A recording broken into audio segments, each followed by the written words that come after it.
I'm tired. I've been on this plantation all my life. I've been enslaved all my life. I'm tired of being pushed and pulled. I'm tired of the master doing his bidding. I want to leave.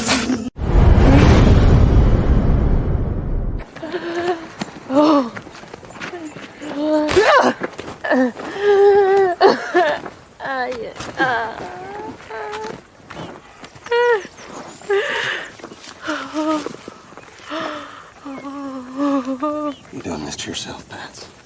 You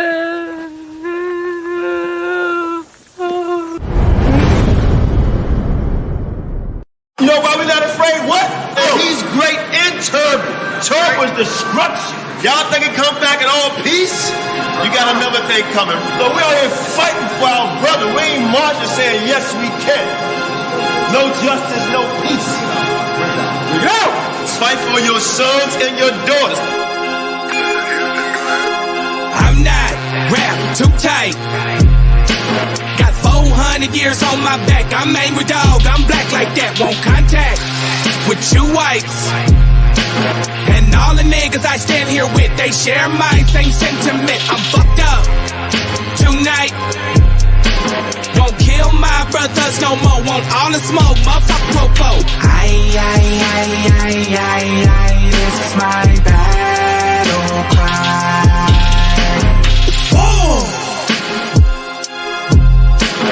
Isaiah 14:21, that ancient version of that gun that they stole our name, they stole our shit. We real Judites, motherfucker Jewish. We lords, generals, arm your soldiers. We fight tonight like we supposed to. They inherited lies. I'm referring to all whites.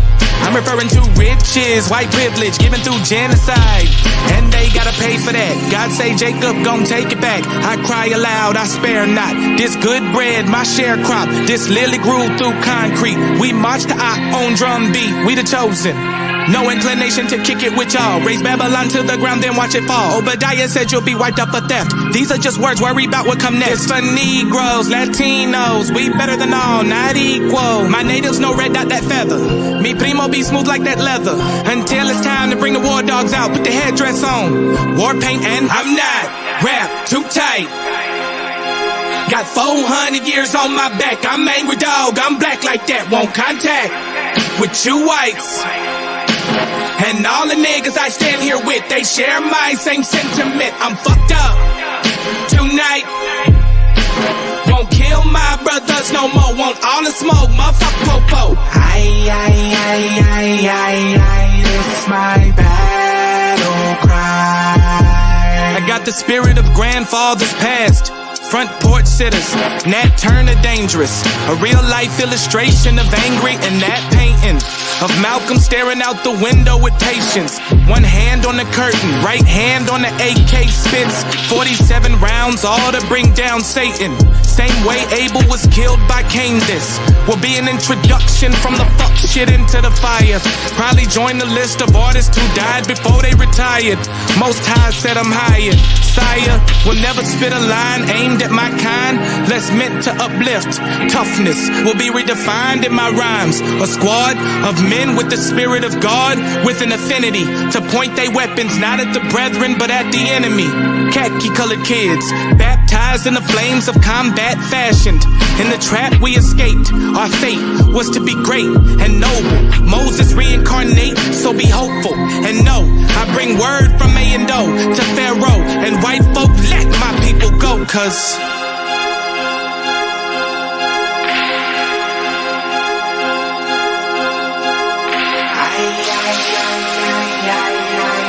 my battle cry.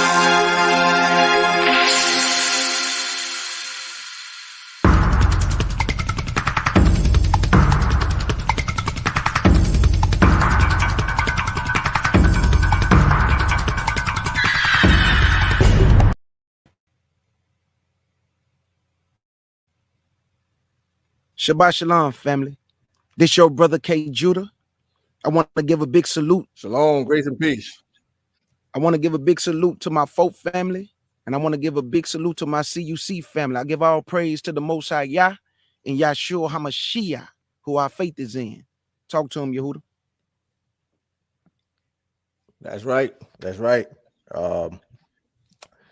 You know, I had a long night at the plantation, but you know what? Like I said, I decided to contact you because my spirit, you know, was on, you know, going into the book of Ruth one more time and proving that Ruth was a bloodline Israelite.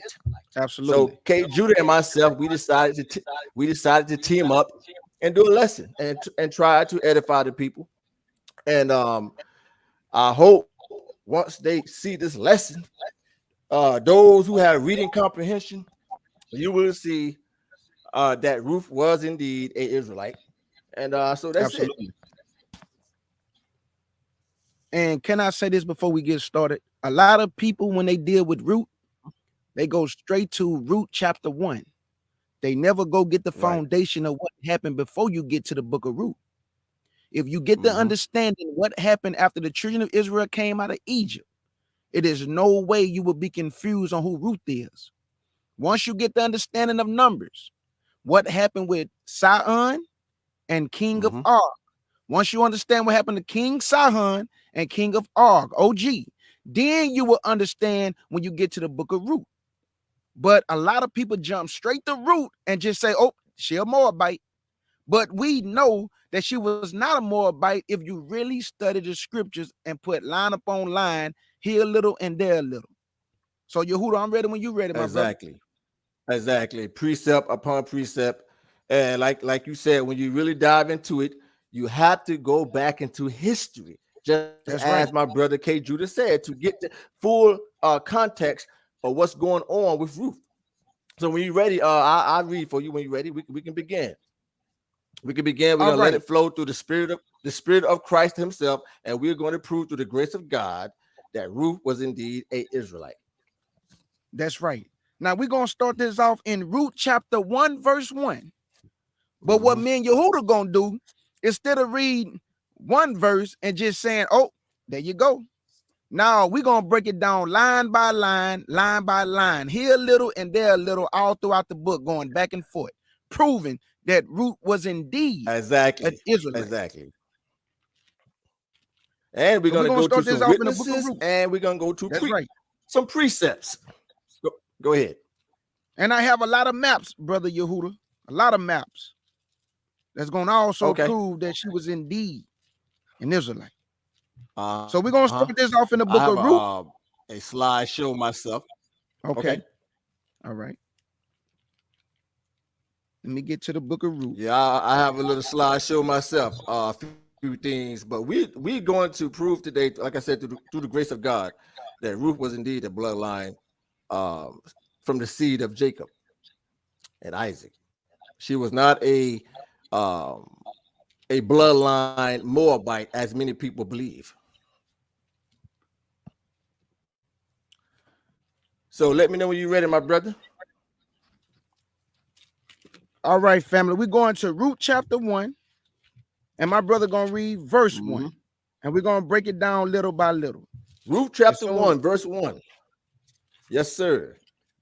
Talk to us. And it reads, Now it came to pass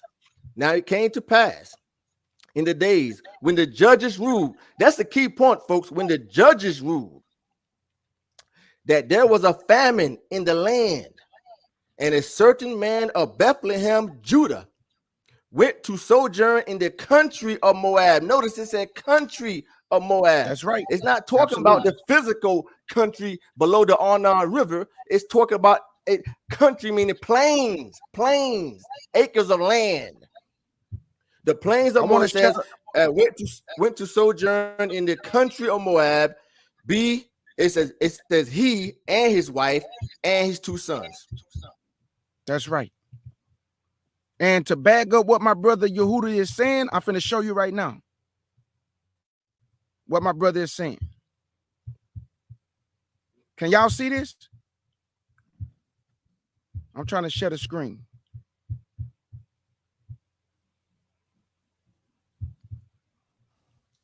Brother Yehudah. Yes, sir. Can y'all see this picture right here? Yeah, I see it. Yes, okay, sir. now Yes, Brother sir. Yep. Yehudah just told y'all about the country of Moab. Now, this how Moab used to look before it was taken by Sihon. Now, Brother Yehudah just told y'all below the Arnon River, you see Moab. And above the Arnon River, that's it's the country of Moab. God told the Israelites, I would not give you the land of Moab below the Arnon River, but he never told them they could not have the country above the Arnon River. Exactly.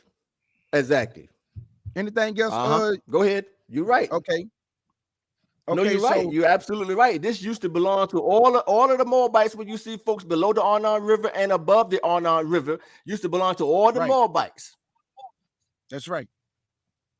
Now, Brother Yehudah, I'm gonna read Numbers 21 because I want to prove a point. Now, the Bible just said that they came from Bethlehem, Judah. Now you have to remember that Moses gave Gad, Reuben, and half tribe of Manasseh their land before the children of Israel got into the land of Canaan. Let me say that again. He gave Reuben, Gad, and half tribe of Manasseh their land after they went and conquered the other lands for their brothers and sisters. Then they went back on the other side of the Jordan River, which was the Plains of Moab. But we're going to prove it. And all the other tribes on the other side of the Jordan River, which is the land of Canaan. Now watch this. Let's go to Numbers 21 and I'm going to read verse 1 through 3. We're going to Numbers 21. Oh, it's going to get interesting, folks. Just be a little patient with us. Stick around, grab you some water if you have to, but it's going to get interesting. Where you want me to go, King Judah? Numbers 21? Yeah, I'm going to read Numbers 21. I got you. We could just take turns back and forth. Yes, sir. I got you. This is Numbers 21. And your brother Kjudah, go on, pick it up at verse 1. And it reads, and when the king Arad, the Canaanite, was dwelt in the south, heard tell that Israel came by way of the spies. Then he fought against Israel and took some of them prisoners. And Israel vowed unto the Lord and said, if thou will indeed deliver this people into my hand, then I will utterly destroy their cities. Verse 3, and the Lord hearkened unto the voice of Israel and delivered up the Canaanites, and they utterly destroyed them and their cities. And he called the name of that place Ha. Now, family, the reason why I wanted to read this, when we do what God say do, he always on our side. But when we sin against this man, he allowed nations to do what they want to you, family. They can pluck you up. So I wanted to read this because I'm finna prove to you that Israel was so disobedient that God allowed the king Arad to take some of them prisoners. But when they vowed unto the Lord, then he hearkened unto the children of Israel and delivered up the Canaanites into their hands. So, Brother Yehudah, let's go to Numbers chapter 14. And you can read verse 1 through 3, then I'll tell you when to skip Numbers down. 14, yep. I'm trying to prove a point with this right here. Watch this, Numbers family. 4. Yeah. Israel always been stubborn, hard-headed. In fact, God says at one point Israel was the most wicked nation among all the nations. All the surrounding nations, they was more wicked than all the surrounding nations. Where you want me to go? Numbers 14. Numbers chapter 14 and verse 1, 2, 3. Then I'll tell you when to skip down. Okay, the book of Numbers chapter 14, verse 1. And all the congregation lifted up their voice, and they cried. And the people wept that night. They wept. And all the children of Israel, they murmured against Moses and against Aaron. And the whole congregation said unto them, would God that we had died in the land of Egypt? You see, they're complaining. Or would God we had died in this wilderness, meaning the desert? Right. Verse 3. Yeah. And wherefore has the Lord brought us into this land to fall by the sword, that our wives and our children should be a prey? Were it not better for us to return into Egypt? Now jump down to verse 11 and watch this. Verse 11. And the Lord said unto Moses, how long will this people provoke me? And how long will it be ere they believe me? For all the signs which I have showed among them. Now jump Verse down 12, to verse 20. I will smite them. No. Jump down to verse sorry, 27 through 29. Verse 27 through 29. 27. It says, how long shall I bear with this evil congregation, which murmur against me? He's asking the question. And it says, and have heard the murmurs of the children of Israel, which they murmur against me. Verse 28, say unto them, as truly as I live, says the Lord, as ye have spoken in mine ears, so will I do to you. Your carcasses shall fall in the wilderness, meaning the desert, and all that were number of you, according to your whole number, from 20 years old and upward, which have murmured against me. Now watch this. Now, Brother Yehudah, you remember, Brother Yehudah, when we just read Numbers 21, verse 1 through 3, the Bible say God allowed King Arad to take some of them prisoners, right? Exactly. Now we get the foundation of why, family. Now we understand why, because they murmured against God. They were stiff-necked. So let's see what God allowed to happen to them that we just read in Numbers 21, verse 1 through 3. So, Brother Yehudah, jump down to verse 39 through 45 and watch this.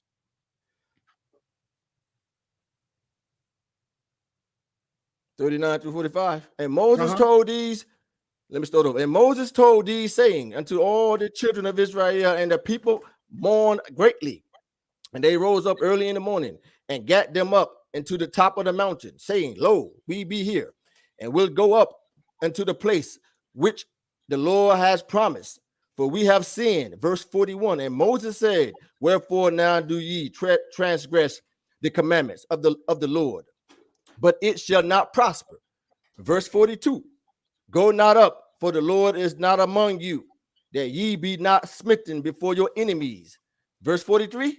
Continue on, Kjudah. Absolutely. Verse 43. And the Amalekites and the Canaanites are there before you. There you go. Hold up. We just read that in Numbers 21. So now we understand why they fell by the sword. He told them not to go up, family. He told them God is not among you. So when you read Numbers 21, verse 1 through 3, God allowed them to be plucked up because they kept being wicked. But then they vowed a vow to God. So I wanted to get the foundation why they was taking prisoners. This is why they was taking prisoners, family. He told them not to go up. For the Amalekites and the Canaanites are there before you. Continue reading, brother.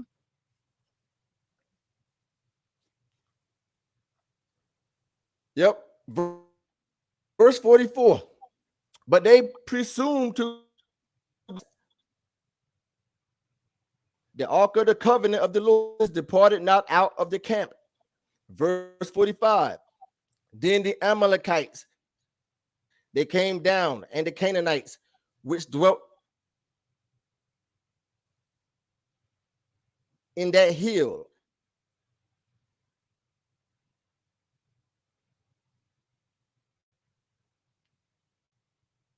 So do you see, family?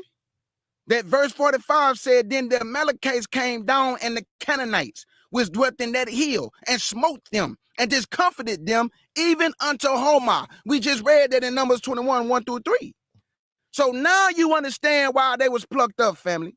They was taken prisoners because they kept on sinning against God. But hold up, verse 3 say they vowed a vow unto the Lord. That means they repented. And then God hearkened to the church. See, God don't hearken to us when we're in our sins. He hearkened to us when we walking in righteousness, family. So that's something to think about. That's food for thought. When you being wicked, God not listening to you. But when you walking in righteousness, your God is listening to you, family. So anything you want to add, Brother Yehudah? Exactly. Well said. Well said. Exactly. You hit it right on the money. Israel always been stiff-necked. They always been hard-headed. Always. Well now said. We finna where you want to go now, KG? Now we finna get to the meat, Yehudah. Now we finna go to Numbers 21. Now we finna get the foundation of what happened when the children of Israel came out of Egypt. Way before you get to the book of Ruth, way before you get to the book of Judges, what happened in the time when the children of Israel came out of Egypt and the country of Moab, not the land, the country, Because God said you're not getting Moab land, you're not getting Edom land, exactly. and you're not gonna get the Ammonites land. I gave that to the children of Lot, and I gave Edom land to the Idumeans. So he told them you can't have their land. So we're going to Numbers 21. Numbers 21. And we know God's not a liar. He's not a liar. He's not a liar. Numbers 21. Yep. Numbers 21, and I'm gonna read. I got you. I'm gonna read Numbers 21. Numbers 21, and I'm going to pick it up at verse 1 through 4. Then I'll tell y'all when I'm gonna skip down, family. Now listen to this. Numbers 21 and verse 1 through 4, and it reads: And when King Herod the Canaanite, which dwelt in the south, heard tell that Israel came by way of the spies, then he fought against Israel and took some of them prisoners. And Israel vowed a vow unto the Lord and said, If thou wilt indeed deliver this people into my hand, then I will utterly destroy their cities. And the Lord hearkened to the voice of Israel and delivered up the Canaanites, and they utterly destroyed them and the cities. And he called the name of that place Hormah. And they journeyed from Mount Hor by the way of the Red Sea to compass the land of Edom. Hold up, let me get this map, because the Bible say prove everything. This map is telling you the truth. There go Mount Hor. You see Mount Hor? Here go Mount Hor right here, family. Let me bring it in a little closer. Yep. H-O-R. There go Mount Hor, right? Let me keep going. He said to compass the land of Edom, and the soul of the people were much discouraged because of the way. Now jump down, family, to verse 11 through 13. 11 through 13, and it reads: And they journeyed from Obat and pitched at Jerubarim in the wilderness, which is before Moab. They go Moab right here. So they went around Edom, they went around Moab, and we're gonna see what happened. We're gonna see what happened. And they travel right beside the King's Highway, right beside the King's Highway. Go. Absolutely, brother. Because see, hey, family, look, what our forefather was trying to do, they was trying to go from Mount Hor right here, where you see my mouse. They was going around Edom. They was going around Moab and the Ammonites, and they was going straight around the King's Highway, and they were going to cross over Jordan and go to the land of Canaan. But God had different plans. He wanted Sihon to come out against them so God can deliver their lands into the hands of the Israelites. Can I say something real quick, King Judah? What Edom, and people don't forget what Israel was trying to do. Moses, remember Moses sent messengers to the king of Edom. They want to go through Edom so they can go through a shortcut. They said they want to go through Edom, but the king of Edom would not allow Moses and the Jews to go through Edom, so they had to travel by the King's Highway. There you go. And they had to take a longer route, family, because when they went through the King's Highway, something happened. Exactly. And look at Mount Nebo. I want you to remember Mount Nebo, because this mountain is very important when it comes to Moses. So remember Mount Nebo. So let me continue reading this verse 11 again. And they journeyed from Abat and pitched at Jerubarim in the wilderness, which is before Moab, toward the sunrise. From thence they removed and pitched in the valley of Zer. From thence they removed and pitched on the other side of Arnan, which is in the wilderness that coming out of the coast of the Amorites. For Arnan is the border of Moab, between Moab and the Amorites. Yehudah, we know this to be true, because look, he just said that the border of the Arnan River separate what? What y'all see right here, family. The Bible is a true book, man. Here go the Arnan River. Here go Moab at the bottom, and here go the Amorites. The Bible is a true book, family. And keep in mind, folks, the Bible is a true book. Even above the Arnon River used to be all of Moab's territory. That used to be all Moab. Absolutely. Absolutely.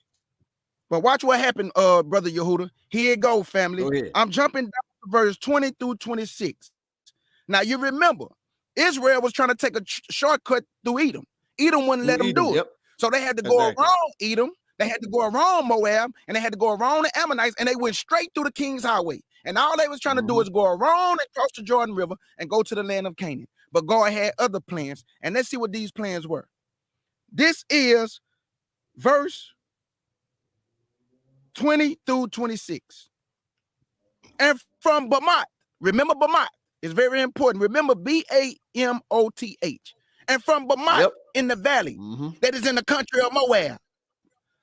top of Pisgah, which looketh towards Jeshimon. And Israel sent messengers unto Sihon, king of the Amorites, saying, let me pass through thy land. We will not turn into the fields or into the vineyards. We will not drink the waters of the well, but we will go along by the king's highway until we be past thy borders. And Sihon would not suffer Israel to pass through his borders. But Sihon gathered all his people together and went out against Israel into the wilderness, and he came to Jahaz and fought against Israel. And Israel smote him with the edge of the sword and possessed his land from Arnan unto Jabbok. The Bible is a true book. Look at this map, man. Remember what the Bible just said. It said that Israel did what? What you see now. What you see, Brother Yehudah? Yep, they took the territory of the Amorites. Now, hold up. This is very important, Israelites worldwide. Moab still got their land at the bottom, though, because God said you cannot have their land. Exactly. But he never told them they couldn't have the country of Moab. So this is Israelite territory. Now, remember, this do not belong to the Amorites no more. So way before you get to Ruth, you have to ask yourself, if this was Israelite territory and it never got back into the hands of the Amorites or Moab, how can Ruth be in Moabite? And on top of that, they smoked every living soul. It said they smoked everybody. Everybody. That was they left none alive above the Arnan River. But nobody. And some 400 plus years later, Ruth was born. There you go. Go ahead. Verse 24. And Israel smote him with the edge of the sword and possessed his land from Arnan unto Jabbok, even of the children of Ammon. For the border of the children of Ammon was strong, and Israel took all these cities, and Israel dwelt in all the cities of the Amorite, in Heshbon, and in all the villages thereof. For Heshbon was the city of Sihon, the king of the Amorites, who had fought against the former king of Moab, and taken all his land out of his hand, even unto the Arnan. There you go. Even unto Arnan, family, not below the Arnan River, but above the Arnan River. They took all that land and they left nothing alive. They killed everything. Now jump down to verse 29. Verse 29.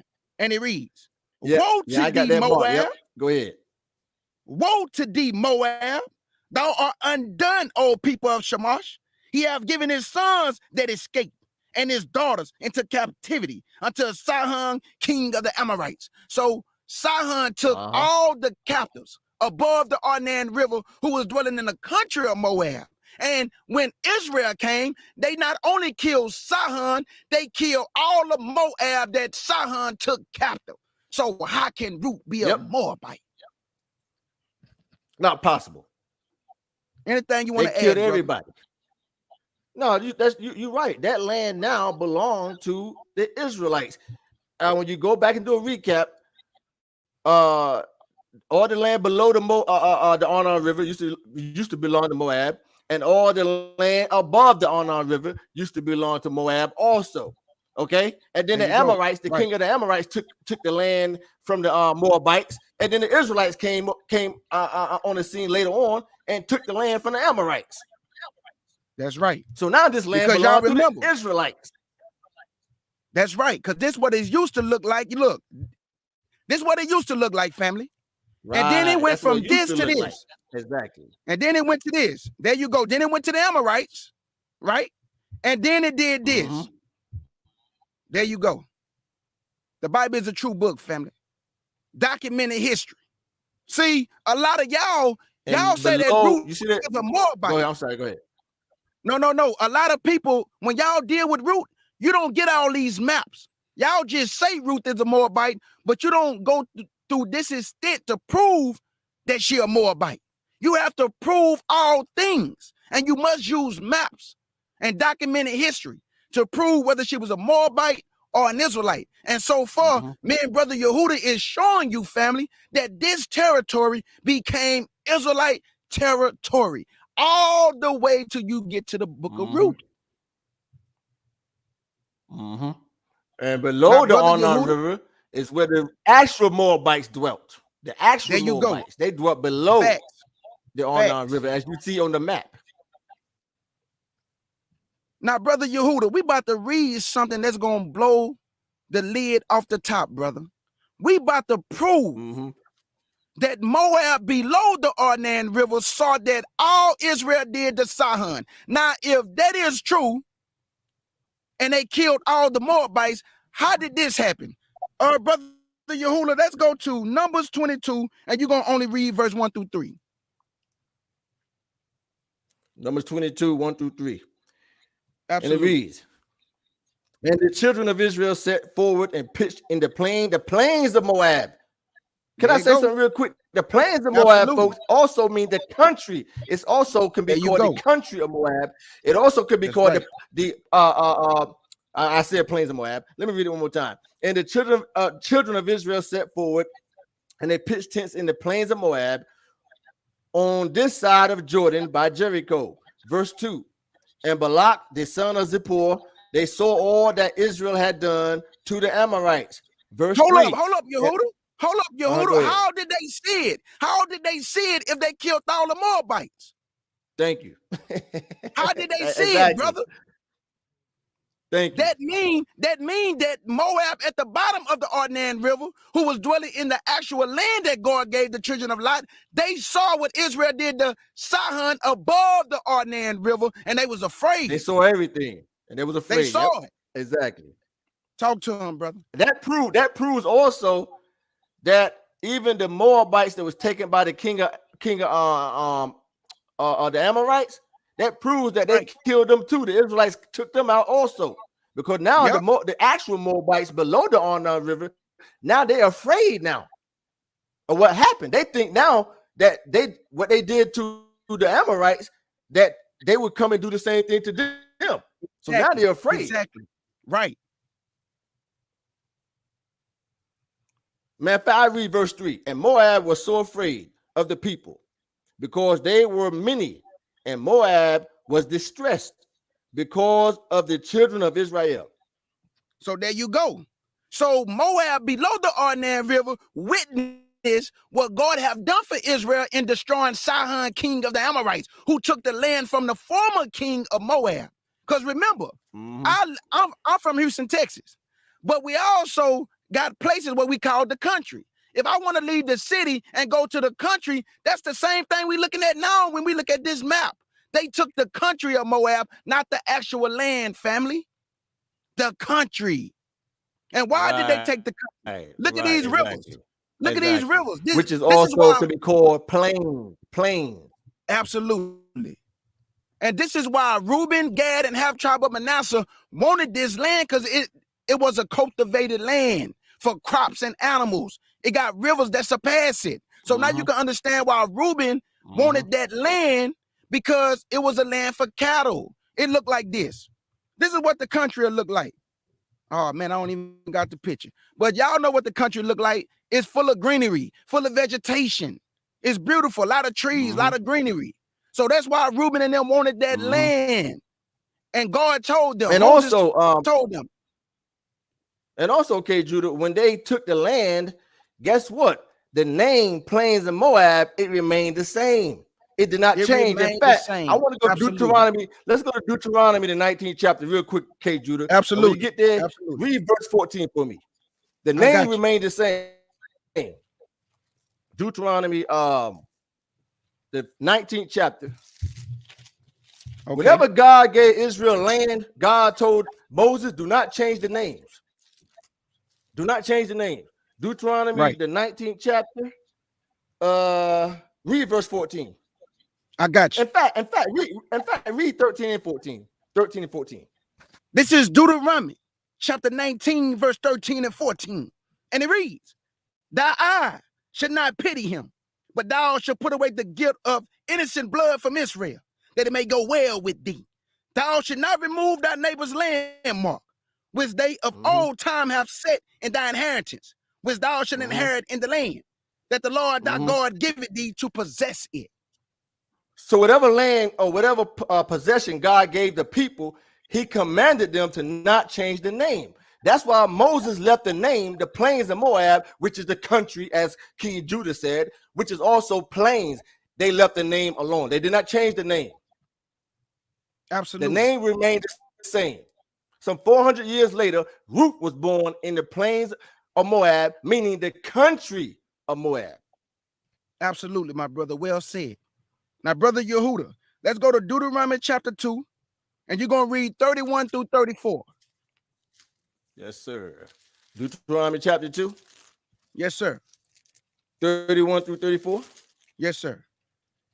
And it reads, and the Lord said unto me, behold, I have begun to give Sihon and his land before thee, begin to possess, that thou mayest inherit this, inherit his land. Verse 32. And then Sihon came out against us. Sihon came out against us and all his people to fight at Jahaz. Verse 33. And the Lord our God delivered him before us, and we smote him and his sons and all his people. Verse 34. And we took all his cities at that time and utterly destroyed the men and the women and the little ones, and every city we left none to remain. We left none to remain. Hold on. They left none what? None to remain, family. None to remain. They left nobody. David slew the children, even the children.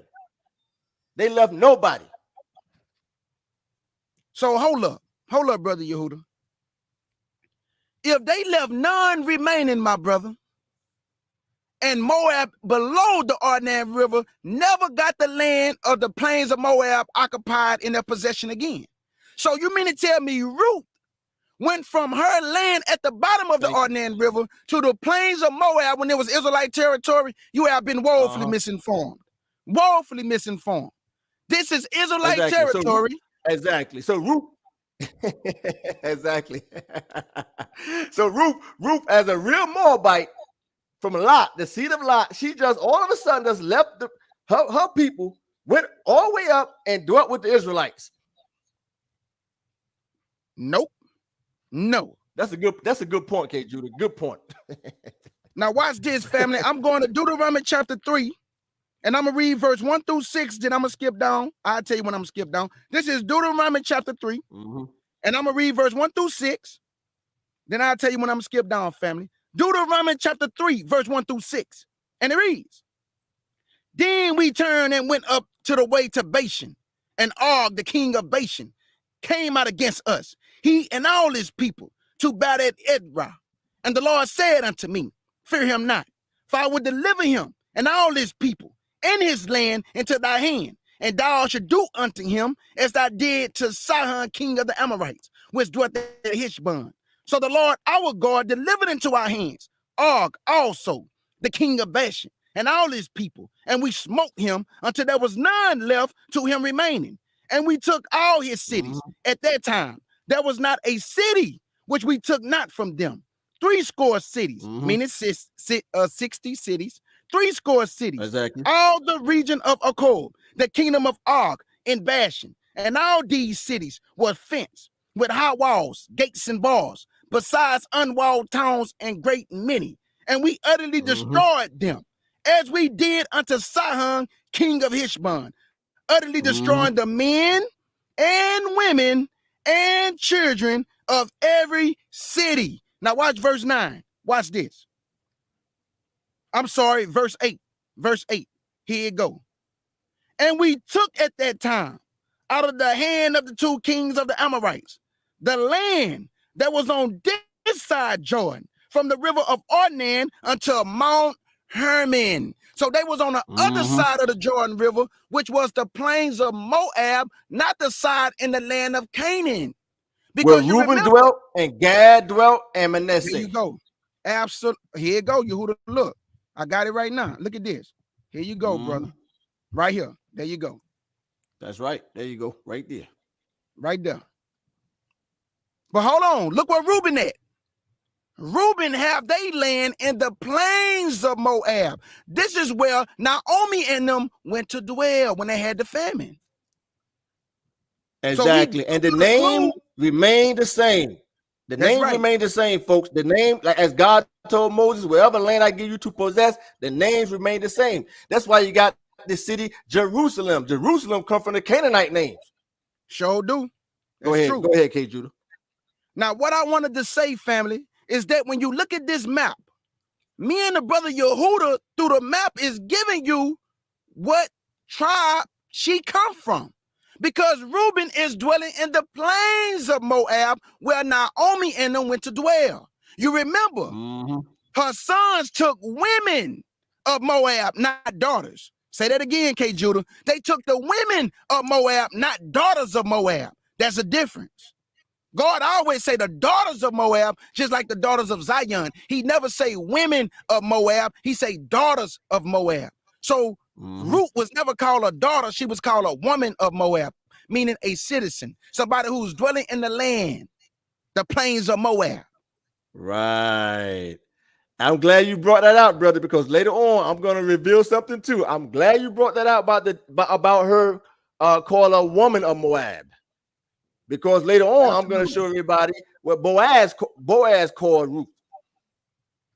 Right. As now watch this. Now I'm going to Numbers 22. Okay. And Yehudah, you can read 3 through 6, because you remember Moab at the bottom of the Arnon River, they witnessed what Israel did to the Amorites. But let's see what Moab said in his heart that God did not like. Let's go to Numbers 22, and my brother going to read 3 through 6. This is the book of Numbers chapter 22, verse 3. And Moab was so afraid of the people because they were many. And Moab was distressed because of the children of Israel, right? And Moab said unto the elders of Midian, now shall this company lick up all that are round about us, as the ox licketh up the grass of the field. And Balak, the son of Zippor, was the king of the Moabites at that time. He sent messengers, therefore, into Balaam, the son of Beor, to Pethor, which is by the river of the land of the children of his people, to call him, saying, behold, there is a people come out from Egypt. Behold, they cover the face of the earth, and they abide over against me. Verse Hold 6, up, they come now, abide therefore, over I pray against thee. me. Y'all heard that? They abide over against me. Well, what do he mean? They abide over against me above the Arnon River, man. That's Israelite territory. They abide over against me, family. Meaning above the Arnon River, even though Moab was below the Arnon River. And that's why this king said to Balaam, this people is abiding over against me. Meaning above the Arnon River in the plains of Moab. Verse 6, my brother. Well said. Yep. Verse 6. He says, come now, therefore, I pray thee, curse me this people, for they are too mighty for me. He says, peradventure I shall prevail, that we may smite them, and that I may drive them out of the land. For I wot that he whom thou blesseth is blessed, and he whom thou curseth is cursed. So there you go. That's verse 6. There you go. So there you go, brother Yehudah. Something happened though. Something happened though, my brother. They wanted to curse the children of Israel. So how can Ruth be a bloodline Moabite when the Lord said this? Let's go, family, to Deuteronomy 23. And I'm going to read 3 and 4. Because I heard a brother say that it wasn't talking about the women. Yeah, Deuteronomy 23, and I'm going to read 3 and 4. I heard an Israelite brother say that when God said that the children of the Moabites and Ammonites cannot come into the congregation, it was only talking about the men. Just adding to the scriptures, brother. Adding to the scriptures. It never said that. It said the children of Moab, talking about the nation as a whole. How you going to separate the women from the men when God don't never do that? But you know what? They're going to pay a price for that, because Christ says, whoever add or take away from this book, they're going to have that. They're going to be found in damnation. That's what Christ said. So that's crazy. Absolutely. This is Deuteronomy 23. And y'all, brother Kjudah, gonna read 3 and 4. And it reads, an Ammonite or Moabite should not enter into the congregation of the Lord, even to their 10th generation. Should they not enter in the congregation of the Lord forever? Hold up. Verse 4. Because they met you not with bread and with water in the way, when you came forth out of Egypt, and because they hired against thee Balaam, the son of Beor, of Pethor, of Mesopotamia, to curse thee. So how can Ruth be a bloodline Moabite when the Lord did not already say that they cannot come into the congregation of the Lord to their 10th generation forever? And then not only can they not come in, y'all said that Ruth married Boaz, and she's in the lineage of Christ. Man, you have been woefully misinformed. Christ came through a pure bloodline. He didn't come through a tainted bloodline. And this also proves in verse 4 when it says, because they met you not with bread and with water, talking about the Moabites. This also proved that the Israelites took their land above the Arnon River, and it proves that they killed the Moabites who were slaves of the Amorites. This proves this right here. That's right. That's right, brother. Now let's prove, brother Yehudah. Let's prove, brother Yehudah, that God gave what they see on the screen. He gave this land to Reuben, Gad, and Manasseh. Let's go to Numbers 32. Numbers 32. And my brother Yehudah gonna read 1 through 7. Then I'll tell you when to skip down, my brother. It said Numbers 32. All right. 1 through 7. 1 through 7. Okay. Numbers 32, verse 1. It says here, now the children of Reuben and the children of Gad, they had a very great multitude of cattle. And when they saw the land of Jezreel and the land of Gilead, that behold, the place were a place for cattle. And the children of Gad and the children of Reuben came and spake unto Moses and to Eleazar the priest and unto the princes of the congregation, saying, Ataroth and Dibon and Jazer and Nimrah and Heshbon and Elilah and Shebam and Nebo and beyond, even the country, even the country. Family. There you go. Which is the plains of Moab. That's what the country is, folks. It's not talking about the actual country where the Moabites was dwelling below. It's talking about the plains.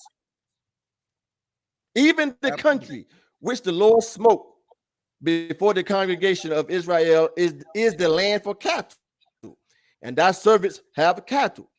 Verse 5. Wherefore said they, if we have found grace in thy sight, let this land be given unto thy servants for a possession, and bring us not over Jordan. They did not want to cross the Jordan. Verse 6. And Moses said unto the children of Gad and to the children of Reuben, shall your brethren go to war, and shall ye sit here? You want me to continue? That's verse 6. Yeah, verse 7. Verse 7. Verse 7, I'm sorry. So again, Moses is asking the Reubenites and the Gadites, okay, I'm going to give you this land, but you have to go over and help your brethren fight the Canaanites so they can establish their land and you can go back. Absolutely. Verse 7. And wherefore discourages ye the heart of the children of Israel from going into the land which the Lord has. Now watch this. Now watch this, brother Yehudah. Kadesh, brother Yehudah, watch this. We're gonna jump down. We're gonna jump down to verse 16 and 22. Verse 16 and 22. Now watch this, family. Now remember, Moses gonna give them the land, but he want them to go fight with their other brothers so they can get their land. Then they can come back on the other side of the Jordan River. Now watch this, verse 16 and 22, and let's see what happened. Let's see what happened. Watch this. Verse 16. And they came near unto him and said, we will build sheepfolds here for our cattle, and the cities for our little ones. Verse 22. I'm jumping to verse 22. And the land be subdued before the Lord. Then afterward ye shall return and be guiltless before the Lord and before Israel, and this land shall be your possession before the Lord. There you go, family. So do you see that's verse that 22. Moses told them you can have the land? And that's why you look at this map. Reuben is dwelling in Heshbon, Mount Nebo, Pisgah, and Bamoth. Bamoth is very important. That's why they put a circle around it. This is where they met the Ruth. Exactly. in this land right here, family. Exactly. The tribe of Reuben. The tribe of Reuben is where they met Ruth. In the plains of Moab. That's why they say they went to the country. What is the country? The plains of Moab, where they met Ruth, where Reuben was dwelling at, family. Exactly. And notice too, Mount Nebo, that name also remained the same, just as the plains of Moab. God said, don't change the name. Don't change it. That's right, brother. And Kjudah, let me read verse 33. Oh, yeah, absolutely. Verse 33. Go ahead. Numbers 32, verse 33. And Moses gave unto them even the children of Gad and the children of Reuben, and unto the half tribe of Manasseh, the son of Joseph, the kingdom of Sihon, king of the Amorites, and the kingdom of Og, king of Bashan, the land which the cities thereof, in the coast, even the cities of the country round about. There you go, right here on the map. Right here on the map, family. Manasseh, Gad, and Reuben. There you go. I don't see how our people missing this, brother Yehudah. I don't understand how our people are missing this. Hey, matter of fact, go back. King Judah. Kjudah, go back to that map you just showed. Go back to that map. Okay, I got you. The one go back. Right here. I'm sorry. Stay right there. Folks, you see that word Dibon right here? Dibon. Watch this, folks. Now, I just read verse 33. Moses said he gave the Gadites and the Reubenites all the land of the Amorites, right? Verse 34. And the children of Gad built Dibon. See? Right below. They built Dibon. See that right there? Dibon. And also see, if you go over, matter of fact, you folks can read on your own. Read verses 35 through 42, and you can read the names and towns and villages that the Gadites, the Reubenites, and Manasseh possessed. You can read the names. You can see Mount Nebo in there and many other names. Go ahead, Kjudah. All right. Now, hey, well said, my brother. Now we're going back to Ruth chapter 1, verse 1 again. Y'all see what we doing? We going through all this, family, just to come back to the book of Ruth. And we're going to break Ruth all the way down. We're going to read all the chapters. Exactly. We're going to break it down, but we had to go through all that. Way before you get to Ruth, you have to get the foundation of what happened when they came out of Egypt. Exactly. Well said, Kjudah. And Kjudah, mark this in your book in verse 37. You see the word Heshbon. You see Heshbon in verse 37. Absolutely. What the Reubenites possessed. You see it in verse 37. There you go. And you see in verse 38, you see Nebo in verse 38. That's all I want to say. Documented. The Bible tells us to prove all things, and all things are documented by our Father in heaven and his Son. All things are documented. All we have to do is take the time out to read it, family, and rightly divide it. You have to put time into the word. You cannot be a parrot of another man and another man who got it from another man. Let's go to Ruth chapter 1, verse 1, and I'm going to read verse 1 again. Because I want to show you something that happened. I want to show y'all something that happened. Well said. All you have to do is read, man. I learned it from my uncles. They taught me, do not be a one-liner. They taught me when you study and when you read the Bible, you have to read. You have to go into verses after verses after verses. You just can't focus on one scripture and then come to your own conclusion. That's not the correct way to interpret scripture. Right, absolutely, brother. Now this is Ruth chapter 1 and verse 1 again. And it reads, Now it came to pass in the days when the judges ruled that there was a famine in the land, and a certain man of Bethlehem, Judah, went to sojourn in the country of Moab, he and his wife and his 2 sons. Now I want to prove something to you, because the Ammonites are liars. They lied and they said something that never happened. So are we going to prove something in the book of Judges chapter 11, and we're going to start at verse 1. Brother Yehudah, we're going to Judges chapter 11, and we're going to pick it up at verse 1, then I'll tell you when to skip down, my brother. Judges 11? Yes, sir. Verse 1, you say? Yes, sir. Judges 11, verse 1. It says here, and Jephthah the Gileadite was a mighty man of Baalah, and he was the son of a harlot. And Gilead begot Jephthah. First, where you want me to go after verse 1? Jump down to verse 4 through 6. Watch this. Okay. This is verse 4. And it came to pass in process of time that the children of Ammon made war against Israel. And it was so that when the children of Ammon made war against Israel, the elders of Gilead went to fetch Jephthah out of the land of Tob. And they said unto Jephthah, come and be our captain, that we may fight with the children of Ammon. Now watch this, Brother Yehudah. Here it 6. come. Brother Yehudah, here it come. Watch this. Jump down to verse 12 to 15, and let's see what they about to say to the children of Israel. Watch this, family. Verse 12 to 15. Verse 12 says, and Jephthah sent messengers unto the king of the children of Ammon, saying, what hast thou to do with me, that thou art come against me to fight in my land? He's asking a question. And the king of the children of Ammon answered unto the messengers of Jephthah, because Israel, they took away my land. And when they came up, he lied, Brother Yehudah. They never took the children of Ammon's land. He's lying. This dude is telling a lie. Nope. So what was Jephthah about to say? Read that, Brother Yehudah. Keep going. And it says, because Israel took away my land when they came up out of Egypt, anon even into the Jabbok and into Jordan. Now therefore restore those lands again peaceably. Verse 14. And Jephthah sent messengers again unto the king of the children of Ammon, and said unto him, thus says Jephthah, Israel took not away the land of Moab. Again, Israel took not away the land of Moab, nor the land of the children of Ammon. Verse 16. But when Israel came up from Egypt and walked through the wilderness unto the Red Sea and came to Kadesh. So Verse there 17. you go, family. And then Israel, so there you go, Brother Yehudah. He just told them we never took the land of Moab, which was below the Arnon River, and we never took the land of the Ammonites. So they are lying on the children of Israel. They only took the plains of Moab, not the land of Moab. Exactly. They only took the plains of Moab, not the land of Moab. So Ammonites are lying on the children of Israel. Now watch this, family. This is very important.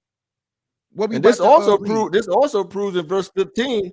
In verse 15 also proves when it said the land we did not take the land of Moab. This also proves it's talking about the actual Moabites that was dwelling below the Arnon River. Absolutely. And I'm finna prove it right now, Brother Yehudah. That ain't nothing but the spirit. This is Deuteronomy Chapter 2, and I'm gonna read verse 9. Watch this. What Brother Yehudah just said is in the Bible. Deuteronomy Chapter 2. And your brother Kjudah go and pick it up at verse 9. Deuteronomy Chapter 2 and verse 9, and it reads, and the Lord said unto me, distress not the Moabites, neither contend with them in battle. For I would not give thee of their land for a possession, because I have given Ar unto the children of Lot for a possession. So there you go. Read that part again where it says, for I would not do what? I would not give thee, meaning I would not give you Israelites not one drop of land of the Moabites, not one drop. There you go. I'll read it again. And the Lord said unto me, distress not the Moabites, neither contend with them in battle. For I would not give thee of their land for a possession, because I have given unto the children of Lot for a possession. So the Ammonites are lying when he say, you took our lands. No, they didn't. They never took their lands. So he lying on the children of Israel. Now, Brother Yehudah, this finna blow the top off the lid. Let's go to Judges 11, and you only gonna read verse 26. Judges 11, and you only gonna read verse 26. All right. One verse. The book of Judges, chapter 11, verse 26, and it reads, while Israel dwelt in Heshbon and her towns, and in Aroer and her towns, and in all the cities that be along by the coast of Arnon, meaning the Arnon River, 300 years, they dwelt there 300 years. Why therefore did ye not recover them within that time? He's asking so Israel dwelt in that land for 300 years, family. So how can Ruth be a Moabite? It's not possible. It's not possible, man. Not possible. It is not possible. for this woman to be a bloodline Moabite. So you mean to tell me she went all the way from her actual land to dwell with a people that God say, hey, they cannot come into the congregation to the 10th generation forever. So God allowed her to go there. One woman, a heathen woman. God not only allowed her to dwell in the congregation, he also gave her her own book called Ruth. I ain't never known for God to give a heathen their own book in the Bible. Never. So, brother Yehudah, let's go back. So far, as you can see, so far, Ruth was not a bloodline Moabite from the seed of Lot at all. Nope. So, brother Yehudah, this time, yeah, we're going back to the book of Ruth, but this time I'm gonna read verse 1 and 2. Okay, go ahead. This is how we supposed to do it, family. You gotta rightly divide the word. You cannot add to God's word, man. That is very dangerous and very scary, man, to add to this man's word. This already been written way before we was born. So how you gonna be born and just get to add to the word? No, God don't want us to do that, family. Hey, Kjudah, now we're in the book of Ruth. When you read, right, or if I read, I pause between each verse, just in case you got to say something and I want to bring something out. Go ahead. I got you, my brother. I got you. This is Ruth, chapter 1 again, and verse 1 and 2. And it reads, now it came to pass in the days when the judges ruled that there was a famine in the land, and a certain man of Bethlehem, Judah, went to sojourn in the country of Moab, he and his wife and his 2 sons. And the name of the man was Elimelech, and the name of his wife Naomi, and the name of his 2 sons Marlon and Chilion, Ephrathites of Bethlehem, Judah. And they came into the country of Moab and continued there. Hold up, Yehudah. Hold up, brother Yehudah. They went to the country, brother. That's Israelite territory. So how can Ruth be a Moabite? They went to the country part, meaning the plains, meaning acres and acres of land. That's where they went. In the territory of Reuben, as you see here on the map. Right. Absolutely. Anything you want to add, my brother? No, that's it. Before we go to the next continue.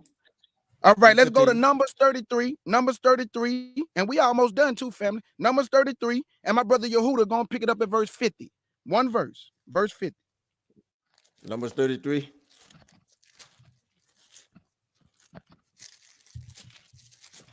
Verse 50. Yes, sir. Number 33, verse 50. And the Lord spake unto Moses in the plains of Moab by Jordan near Jericho, saying, there you go. This is before Moses gave up the ghost. There you go, before brother. Moses died. In the plains of Moab, which is the territory of Reuben. Hold up, brother Yehudah. This is very important. Did not God tell Moses to get up to Mount Nebo and look at the land? Exactly.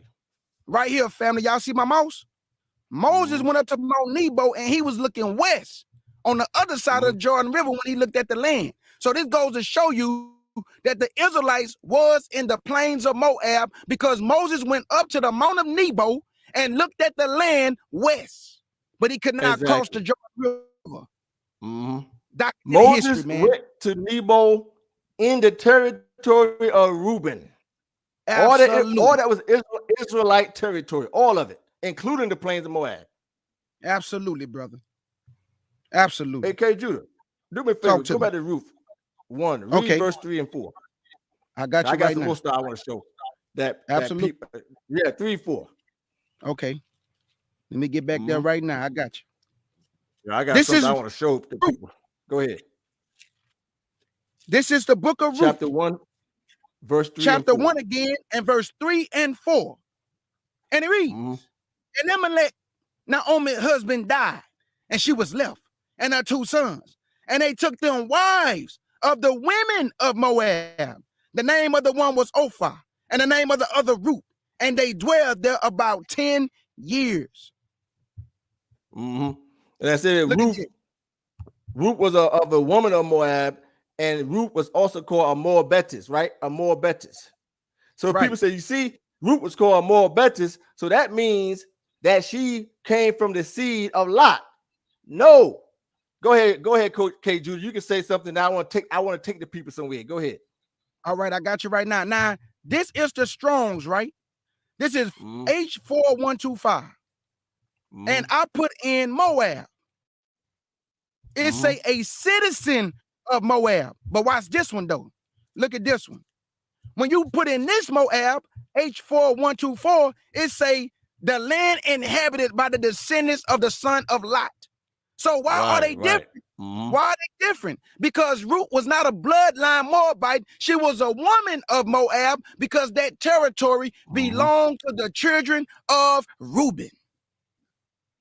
Where you want me to go? Thank you very much. Now, what I want to do, so they said Ruth was called a Moabitess, right? I'm going to go to share my screen real quick. Okay, let me get off of mine. I want to share my screen real quick. Yeah, real quick. It's not going to take long. I just want to show the people something. Let me go somewhere here. In the meantime, do me a favor, my brother. Go to the book of Nahum. Okay. I'm gonna show the people something. No, the prophet Nahum. Right now. Go to the book of Nahum, chapter 1, read verse 1. Okay. Nahum chapter 1. I'm gonna put it on the screen, man. I put it right here on the screen. You can read it right here. You can read it right here, okay, Judah. Right on the screen, right here. Nahum chapter 1, verse 1. Or you can read out your Bible, it doesn't matter. I got you right now. This is Nahum, chapter 1, verse 1. And it reads. You want to put your screen up, Yehudah? It's up right now. You see it? Oh, man. Oh, you no, know it's what? not up Man, yet. I forgot it. Nah, you're right. You're right. Hold on a second. Hold on. I forgot to share. Hold on. Okay. Hold on, man. Okay. That's how you know. That's how you know it's been a long night. I forgot to share. Okay. Can you see it? Wait. Okay, I'm on. Okay, hold on. Wait a minute. Let me. Yeah, that's how you know it's been a long night. Can you folks see now? Not yet, my brother. Okay. Okay. It's coming. What about now? Yep, it's coming up. Yep. There Do me a favor. Go to the book of Nahum, read verse 1. Nahum 1, chapter 1, verse 1. Because they say Ruth was called, one more time. I'm sorry, Kjudah. Ruth was also called a Moabitess. Okay, doesn't mean she came from the line of Lot. She was called a Moabitess because she came from the plains of Moab, and that name remained the same as God told Moses. Go ahead, read that. This is Nahum, chapter 1, verse 1, and it reads: "The burden of Nivea, the book of the vision of Nahum, the Elite The who? The Elite. Right. And some pronounce it the Elkoshite. Okay? So Nahum was called an Elkoshite. Now, my question is, where was Nahum, the prophet Nahum, where was he dwelling at when he was a prophet? He was dwelling above the Euphrates, folks. The prophet Nahum. Let me read something to you guys real quick. Nahum, the seventh of the so-called minor prophets, and Elkoshite, all that is known of him. Now, Nahum was not an Elkoshite, folks, meaning he was not a bloodline man that came from those people dwelling above the Euphrates. It says he was an Elkoshite.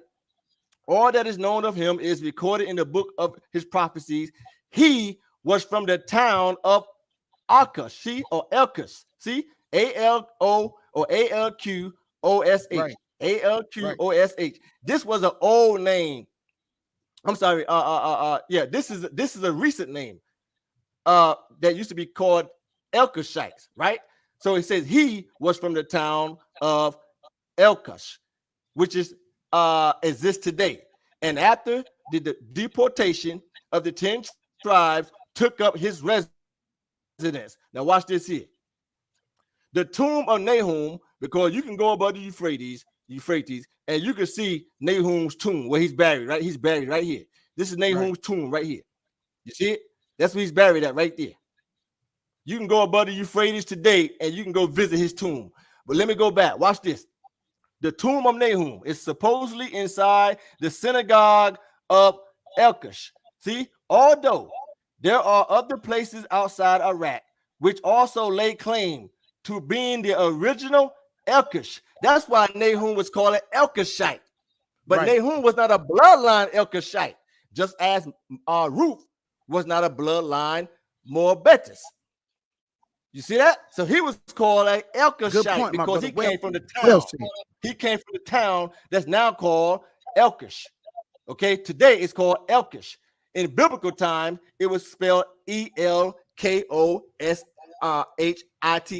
That's why Nahum was called an Elkoshite. Just like Ruth. Let's go one more. Let's go to the book of Micah real quick. I got you. In fact, before you Yes, go to sir. Micah, go to second Samuel. Okay. 2 Samuel chapter 17, read verse 1 through 4. This is dealing with Goliath. And then after that, we're going to go to the book of Micah. This is 2 Samuel chapter 17 and verse 1 through who? 1 through 4. I got you. 2 Samuel 17 and verse 1. And it reads, moreover, Ahithophel said unto Absalom, let me now choose out 12,000 men. And I will arise and pursue after David this night. And I will come upon him while he is weary and weak-handed, and will make him afraid. And all the people that are with him shall flee. And I will smite the king only. And I will bring back all the people unto thee. The man whom thou seekest is as if all return. So all the people shall be in peace. And saying, and the saying pleased Absalom well, and all the elders of Israel. Then said Absalom, call now Hushai the Architect also, and let us hear likewise what he said. The Architect. You at 2 Samuel, right? Yeah, 2 Samuel. Let me see something here. Bear with me for a quick second. I want to get to, you know what? I'm going to come back. I think what I wanted, no, I wanted something else. I'm sorry. I'll come back. Okay. Don't worry. I want to go to Goliath. That's what I want to do. I want to deal with Goliath, right? I think I had wrote it down wrong because I had my old notes, but it's okay. So either way, folks, I find it later. Goliath, he came from a town called Gath. Okay. In fact, go ahead and talk, Kjudah. I'm gonna Google something real quick. Goliath came from a town called Gath. Okay.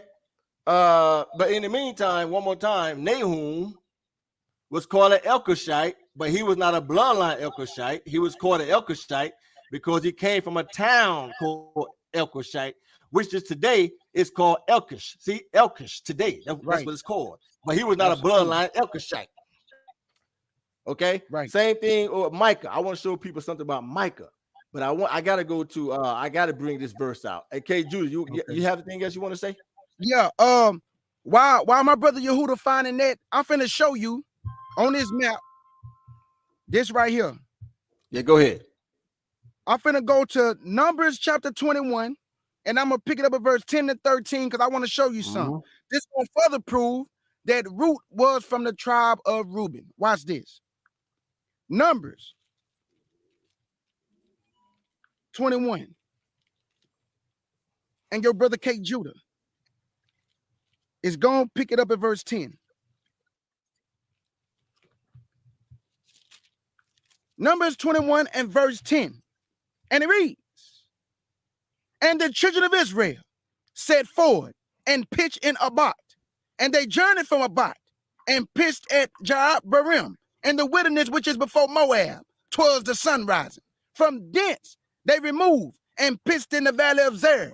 From thence they removed and pitched on the other side of Arnan, which is in the wilderness that cometh out of the coast of the Amorites. For Arnan is the border of Moab, between Moab and the Amorites. Now watch this. I'm going to jump down to verse 17 through 20.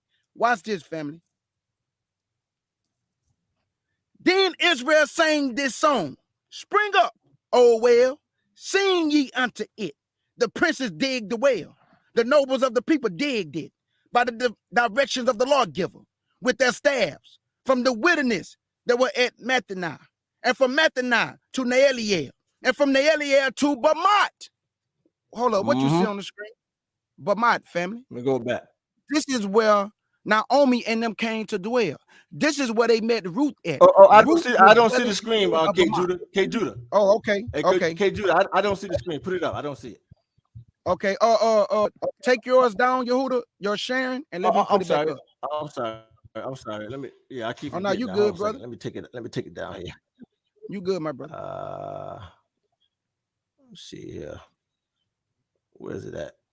I'm gonna read verse 20 again. Okay, I'm gonna read. Okay, there you go. You can bring it. You can bring it back up. All right. Go ahead. Now here we go again. I found what I'm looking for too. I found it, but go ahead. Okay. We good. Go ahead. All right. Oh, I gotta wait for Short Sham to share the screen for me. I forgot Short Sham. I gotta do that. Yeah, he got to share. I hope you're around, bro. I wonder if is he still listening? Yeah, because I want to prove that Bamoth, B-A-M-O-T-H.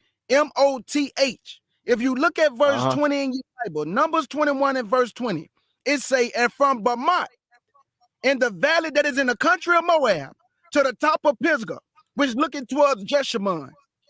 That's where they met Ruth, at Bamoth. Right. In fact, let me call Sharon real quick. Okay. So are we showing you, family, that it is impossible for Ruth to be a bloodline Moabite? All this evidence, all these maps, documented history, showing you that the woman was not a bloodline Moabite. But you have a lot of Israelites, because they love heathen women. They like making excuses to mess with the Mexicans and the Native Americans and the Hispanics, which are not Israelites. It don't matter what your camp leaders say. Mexicans, Native Americans, and Hispanics are not Israelites. Nope. At all. And they never dwelt in that region. Never. All the tribes are Negro. It don't matter if you get in your feelings, your emotions. You can't change truth. Truth don't need no friend. It stand alone. It don't care about your complaining and your murmuring and your whining. Truth stand alone. All the tribes are Negro. There's nothing you can do about it. They all Negro. Exactly. Okay, here we go. Kjudah, I think you're good to go now. You're good to go. Now look, brother. Well said though. You 100% correct. Go ahead. Now look at this, brother. Bamoth. You see that, folks? Bamoth. There you go. There go Bamoth. And where you at now? What chapter you read it again? This is Numbers 21, and I read verse 20 because I wanted to prove, brother Yehudah, that this is where they met Ruth at Bamoth in the plains of Moab. Okay. She was a Reubenite. She will be from the tribe of Reuben. Go ahead and read it. Numbers 21, verse 1. Verse 20. And it reads. Oh, verse 20. Okay, go ahead. And from Bamoth, in the valley that is in the country of Moab, to the top of Pisgah, which looking towards Jeshimon. So there you go. Oh, there go Pisgah, Mount Nebo. This is where Moses died at. Moses died in the plains of Moab. Did you not know that Moses died in the plains of Moab, which became Israelite territory? Exactly. And you can we can drop the mic on that one. We can drop the mic right there. Verse 20, it says, and from Bamoth, in the valley that is in the country. Remember, the country means plains. Hey, brother Yehudah, let me prove that Moses died in this land real quick. This is Deuteronomy chapter 34, and I'm going to read verse 4 through 8. And then, brother Yehudah, you tell me where you want me to go. Yes, sir. Go ahead. Take your time. This is Deuteronomy chapter 34. And y'all, brother Kjudah, going to read verse 4 through 8, family. And this is going to prove that Moses died in the plains of Moab. Watch this. Verse 1. And it reads, and Moses went up from the plains of Moab unto the mountain of Nebo to the top of Pisgah that is over against Jericho. And the Lord showed him all the land of Gilead unto Dan, and all Naphtali, and the land of Ephraim, and Manasseh, and all the land of Judah unto the uttermost sea, and the south, and the plains of the valley of Jericho, the city of palm trees, unto Zor. And the Lord said unto him, this is the land which I swore unto Abraham, unto Isaac and unto Jacob, saying, I will give it unto thy seed. I have caused thee to see it with thy eyes, but thou should not go over thither. So Moses, a servant of the Lord, died there in the land of Moab, according to the word of the Lord. This is, man, God cold with it, bro. The Lord cold with it, bro. Oh, yeah. And Moses when died it in the says land the of land, Moab. exactly. I have that mark. When it says the land, folks, it's also talking about the plains of Moab. Absolutely. Because even when you read verse 1, he say, and Moses went up from the plains of Moab. Why did he go up? Because Moses went to Mount Nebo. Why did he go up to Mount Nebo? Because he looked west and looked at the land. He was looking west from Mount Nebo. Where's Mount Nebo, folks? Mount Nebo is in the plains of Moab. You can see it right here. That's where it's at. With the cursor. Here you go with the cursor. Mount Nebo, Pisgah. And Ruth came from Bamoth. Bamoth is where Ruth came from, right there. Absolutely. So where you want me to go, Brother Yehudah? I can stop sharing my screen now. I just wanted to prove that point. The Bible say prove all things, and I think let's go back to Ruth. Okay. Found what I'm looking for. Let's go to 1 Samuel. Okay. I said 2 Samuel the first time. It's actually 1 Samuel 17. That's right. 1 Samuel. That's where I meant to go. Now, I just showed everybody and proved that Prophet Nahum was called an Elkoshite because he came from the city called Elkoshite, which is today called Elkish. It's spelled differently today. But in ancient times, it was called Elkish. That's why Nahum was called an Elkoshite, but he was not a bloodline Elkoshite. Okay, just as Ruth was not a bloodline Moabitess. Go to 1 Samuel 17, read verses 1 through 4. I got 1 you. Samuel this 17. is 1 Samuel chapter 17 and verse 1 through 4. And it reads, now the Philistines gathered together their armies to battle, and were gathered together unto Shakor, which belonged to Judah, and pitched between Shakor and Ezekiel, and Ephes-Dammim, and Saul, and the men of Israel were gathered together, and pitched by the valley of Elah, and set in battle array against the Philistines. And the Philistines stood on a mountain on the one side, and Israel stood on a mountain on the other side, and there was a valley between them. And there went out a champion out of the camp of the Philistines, named Goliath of Gath, whose height was 6 cubits and a span. Now, Kjudah, it says Goliath of what? Where did Goliath come from? He came from Gath, G-A-T-H, Gath. Right. Goliath came from a city or town called Gath, was a city within the territory of the Philistines. What did God tell Moses? Whatever land I give you to possess, he said what? He said the name remained the same, right, Kjudah? Absolutely. Facts. So Goliath came from a town called Gath. Now let's go to the prophet Micah. Let's go see where Micah came. And what was Micah called? The prophet Micah. So Goliath came from a town called Gath. So when the Israelites took over that territory, guess what remained the same, folks? The name Gath. Just as Plains of Moab, the plains of Moab also remained the same. Right. Let's go to Absolutely, Micah 1. brother. Read verse 1. Micah 1, verse 1. Let's see what Micah was called. The prophet Micah.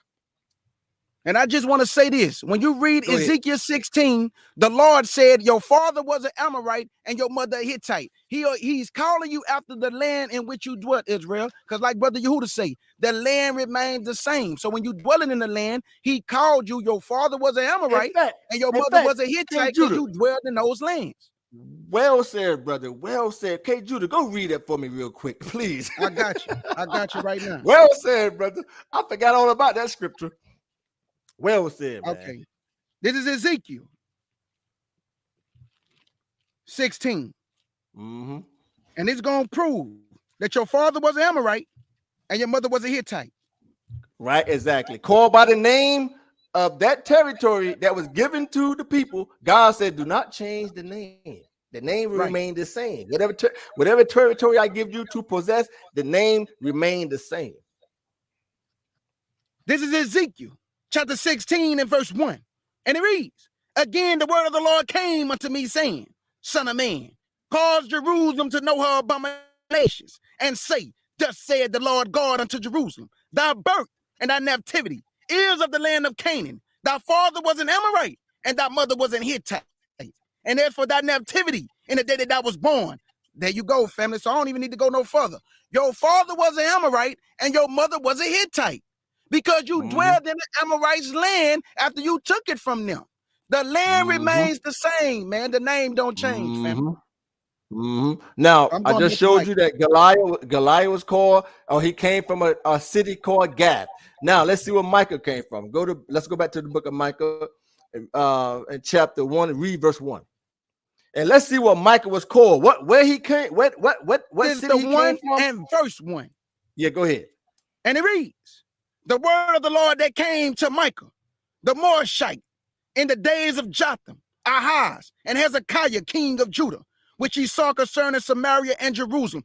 Let me read that again. The word of the Lord that came to Micah, the Morashite, in the days of Jotham, Ahaz, and Hezekiah, king of Judah, which he saw concerning Samaria and Jerusalem, called the man a Morashite. He was called a Morashite, or some people pronounce it Morashite. Micah the Morashite, right? Now jump down to verse 9 and read verse 9 and 10. Now remember, I got you, folks, Goliath came from a city called Gath. Read verse 9 and 10. I got you. This is verse 9 and 10. And it reads, for her wounds is incurable, for it is come unto Judah. He is come unto the gate of my people, even to Jerusalem. Declare ye not at Gath. Read that again. Declare ye it not at Gath. Weep ye not at all in the house of Afterward. Roll thyself in the dust. He called it Gath, family. It never changed. Okay. Never changed. Gath. Gath. And Micah was called a Morashite. And guess what else they call it, folks? Morashite or Morasheth Gath. Now, read verses 11 through 14. I got you. This is verse 11 through 14, and it reads, pass ye away, thou inhabitant of Saphah, having thy shame naked, the inhabitants of Zanaan. Come now forth into the morning of Beth Ezel. He should receive of you his standing. For the inhabitants of Marat waited carefully for good, but evil came down from the Lord unto the gate of Jerusalem. O thou inhabitant of Kish, verse 13. Bind the chariot to the swift beast. She is the beginning of the sin to the daughter of Zion. For the transgression of Israel was found in thee. Therefore, now watch this, folks. Watch this. 14. Verse 14. It clarifies that the prophet Micah was called by the city he came from. Read that, my brother. 14. Verse 14. Therefore, should I give presents to the Moshet Gat, to the Mashethat Gat, the house of Exil should be a lie to the king of Israel. You see? It said, therefore, that's it. Verse 14. No, that's cool. Verse 14 it says, therefore, shalt thou give presents to Morasheth Gath. Morasheth Gath. Why? Because Micah was from the town of Gath. That's why when you go back to verse 1, it says Micah the Morashite. He was called a Morashite because he came from the territory of Morasheth Gath that used to belong to the Philistines. As we read earlier, Goliath came from the city of Gath. So Micah was called a Morashite, but he was not a Morashite. He was an Israelite, just as Nahum was called an Elkoshite, but he was not an Elkoshite. He was an Israelite, just as Ruth was called a Moabitess, but she was an Israelite. Absolutely. Well said, Brother Yehudah. Well said. Let's go back to the book of Ruth real quick. I got you. I just want to cover a few more things. Just a few more. We almost done though. A few more things. So we read. Go ahead. I'm sorry. Go ahead, my brother. Brother Yehudah, can I say this? Y'all remember in the book of Ruth, Brother Yehudah, when the Bible said that if a brother should die, the brother next of kin should take the wife and bring up seed to the brother, the dead brother, right? Right, exactly. Boaz told the elders of Israel, I will raise up seed to Ruth for her dead husband. This law was only given to the Israelites. So if Ruth was a heathen, how can Boaz raise up dead seed to a heathen woman? Thank you. Thank you. Well said, because a heathen could not possess the land of a bloodline Jew. There you go. Let's go back to the book of Ruth, chapter 1. Pick it up at verse 15. Now, what happened, folks, when you go back and read the verses before, Naomi's 2 sons, they passed away, they died. So we're gonna pick it up at verse 15. Verse 15. Verse 15, and it reads, and she said, behold, thy sister-in-law is gone back into her people and unto her gods. Return thou after thy sister-in-law. They got us, brother Yehudah. Dang. Now here's the thing. They say she's going back to her people. I hear many brothers say, you see, it said that she was a Moabite because she told her to go back to her people. So you telling me that Naomi, being a righteous woman, an Israelite woman, is telling Ruth to go back to the actual Moabites who was worshiping false gods? Let me take you guys somewhere. Let's go to the Kjudah, do me a favor. Go to the book of Psalms, chapter 45. Let's see what King David said about people. Psalms 45, read verse 10. Brother Sham, while I'm finding this for my brother Yehudah, can you open up the window again? Because brother Yehudah just said something very important, and I want to prove all things when it said, go back to your God. Now, remember, this is during the time of the judges. And we know that God says, set up judges over you. And when you look up the word judges, it means gods, G-O-D-S. So in the time of the judges, when she said, go back to your gods, go back to your ruler, like your sister-in-law. I hope you're listening. Sham, you're listening. My Kjudah need the screen again, my brother. Go right, to so one more time. Said Naomi told Naomi said, and she said, behold, thy sister-in-law is going back, talking to Ruth about her sister-in-law, to her people. So they say, you see, it says her people. That means that she's not an Israelite. No. Go to Psalms 45, read verse 10. I got you right. Let's see what King David says about people. Okay, here you go, brother Yehudah. Brother Yehudah, I just want to prove this. Look, brother Yehudah, look right there. Judges, go ahead. Ruler, and guards. You see it? Yep. At the bottom, it says God. At the bottom, yep. Judges, rulers, and guards. So a judge can be a ruler, a divine ones, or guards. So when she say go back to your gods, she's not talking about pagan deities, family. She's talking about your rulers. Go back to your rulers. Exactly. Ruth and your sister. Go back to your rulers, not pagan deities, family. So I just wanted to prove that. Now you think that exactly, good point. But you think that Naomi is going to tell Ruth to go worship pagan gods? And go read what did Paul tell the Pharisees? He said, they said, are you reviling the gods? That's what the Pharisees asked Paul. Are you reviling the gods? Because the Pharisees were also called gods. We'll get that another time. Go to Psalms 45, read verse 10. Psalms 45 and verse 10. And it reads, hearken, O daughter, and consider, and incline thy ear. Forget also thy own people and thy father's house. David said to the daughters of Zion to forget who? And he said, hearken, O daughters, and consider, and incline thy ear. Forget also thy own people and thy father's house. David says, forget thy own people, meaning their tribes. That's what David's saying. Let's go to 2 Samuel real quick. That's right.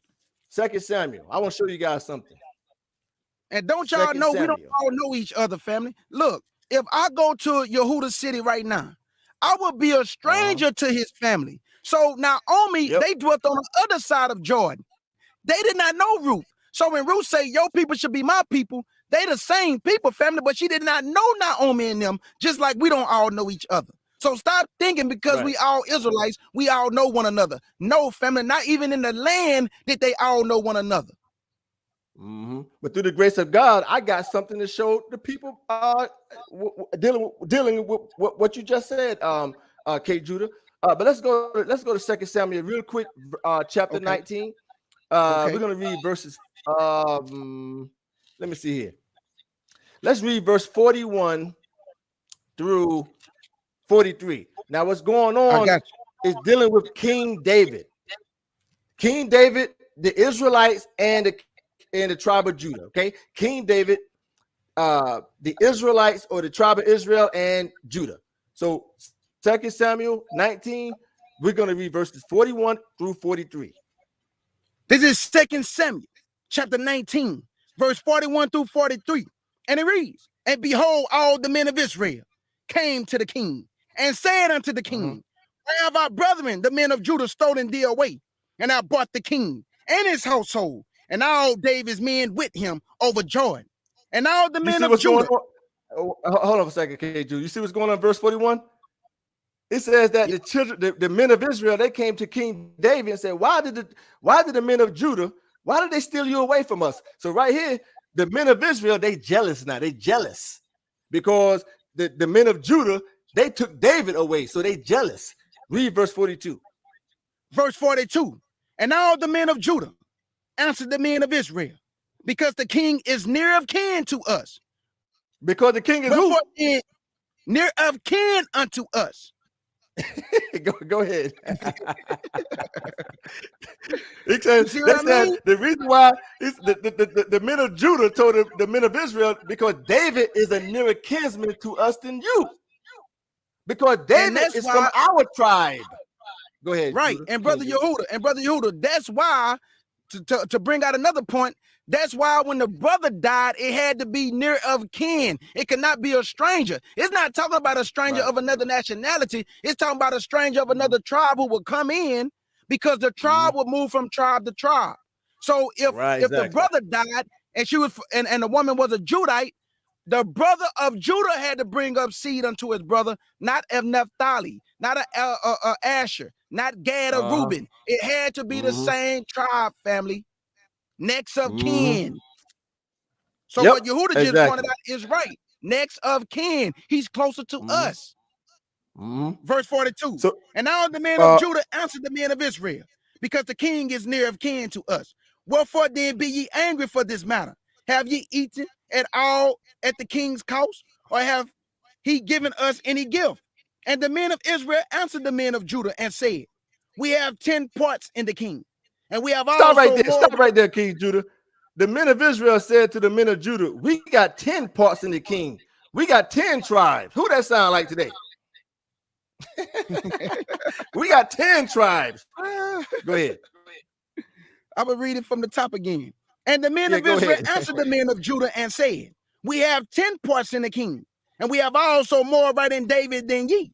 Why then did ye despise us, that our advice should not be first, had he bringing back our king? And the word of the men of Judah was fierce than the words of the men of Israel. So they fighting over David. It said the words of the men of Judah was more fierce than the words of the men of Israel. Why? Because the men of Judah, that was correct. They said David is a nearer kinsman to us than you. Absolutely. Because he is from our tribe. Right. There you go. Let's go back to the book of Ruth real quick. We'll be done soon. We'll be done soon. Let's go to chapter 2.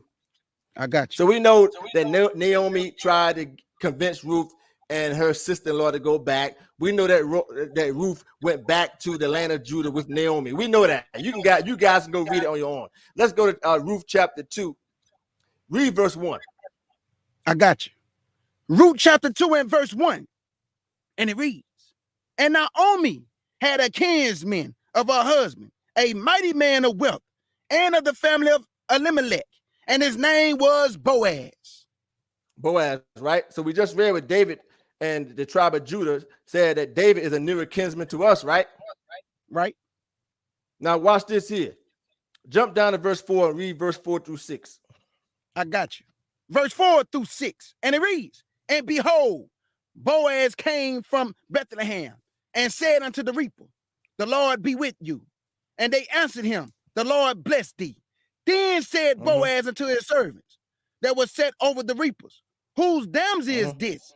And the servant that was set over the reaper answered and said, it is the Moabitess damsel.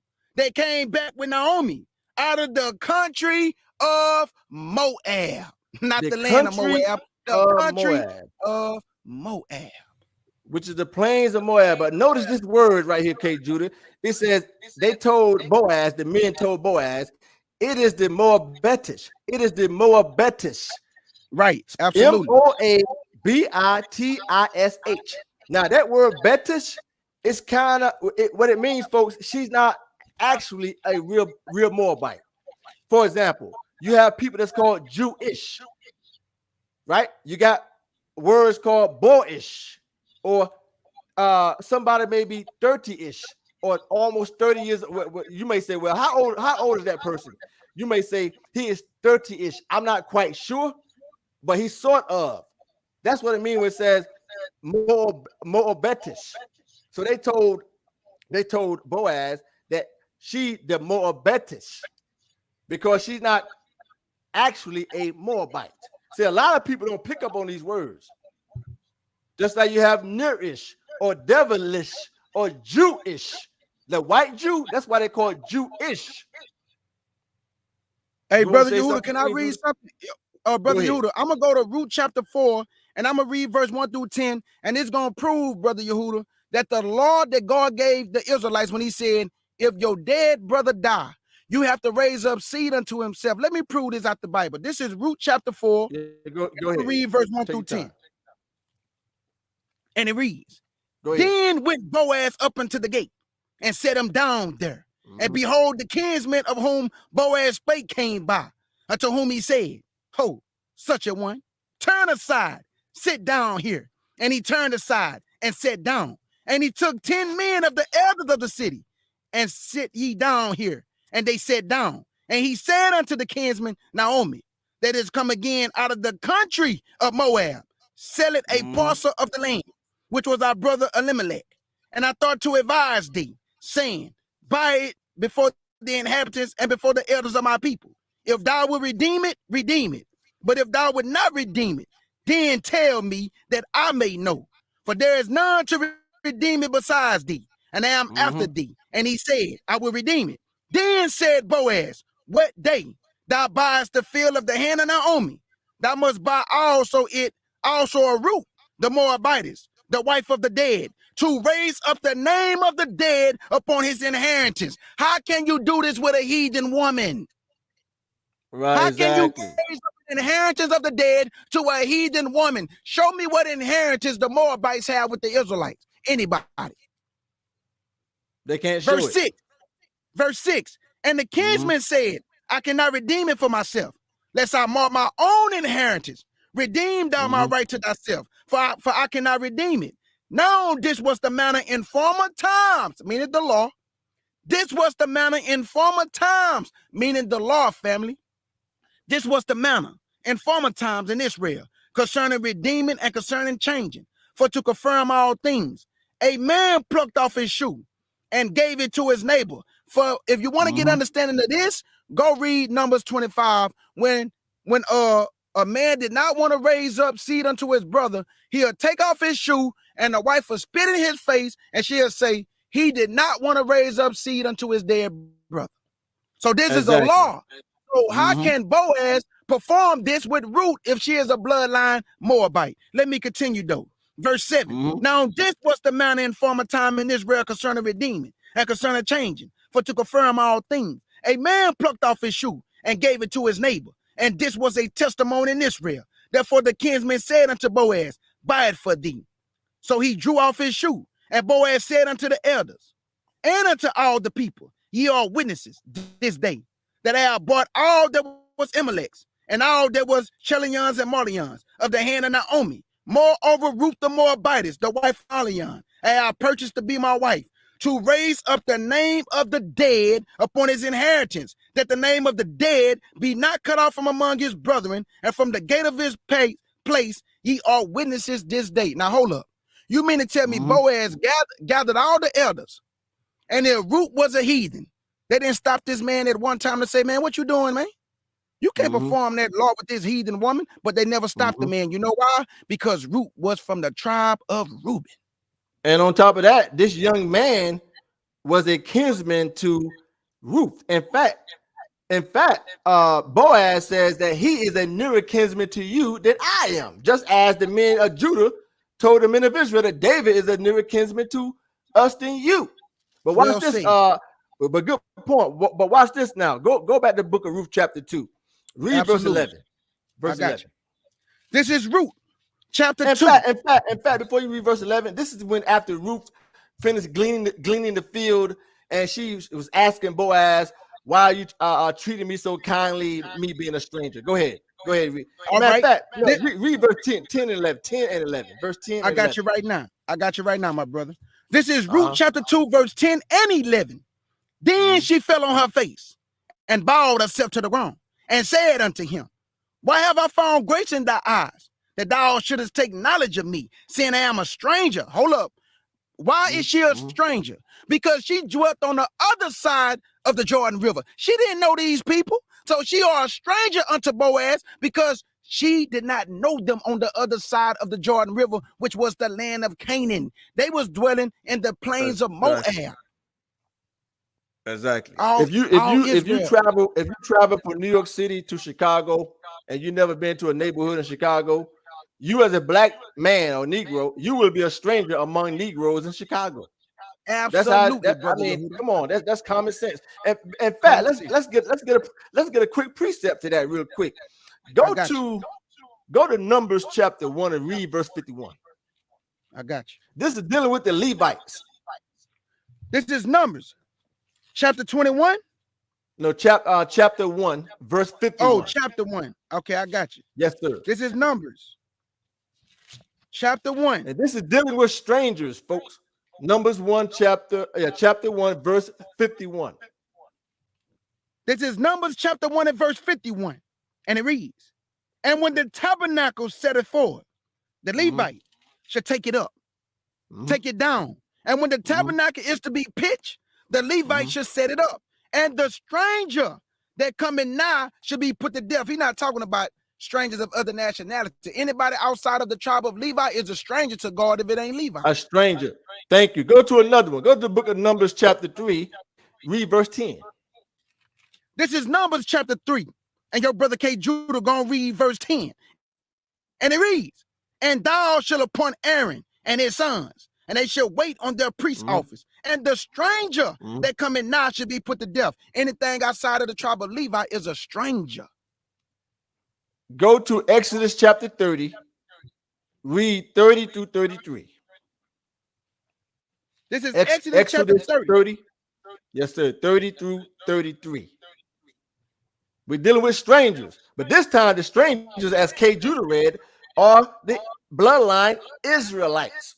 Absolutely. This is Exodus chapter 30, and I'm gonna pick it up at verse 30 through 31.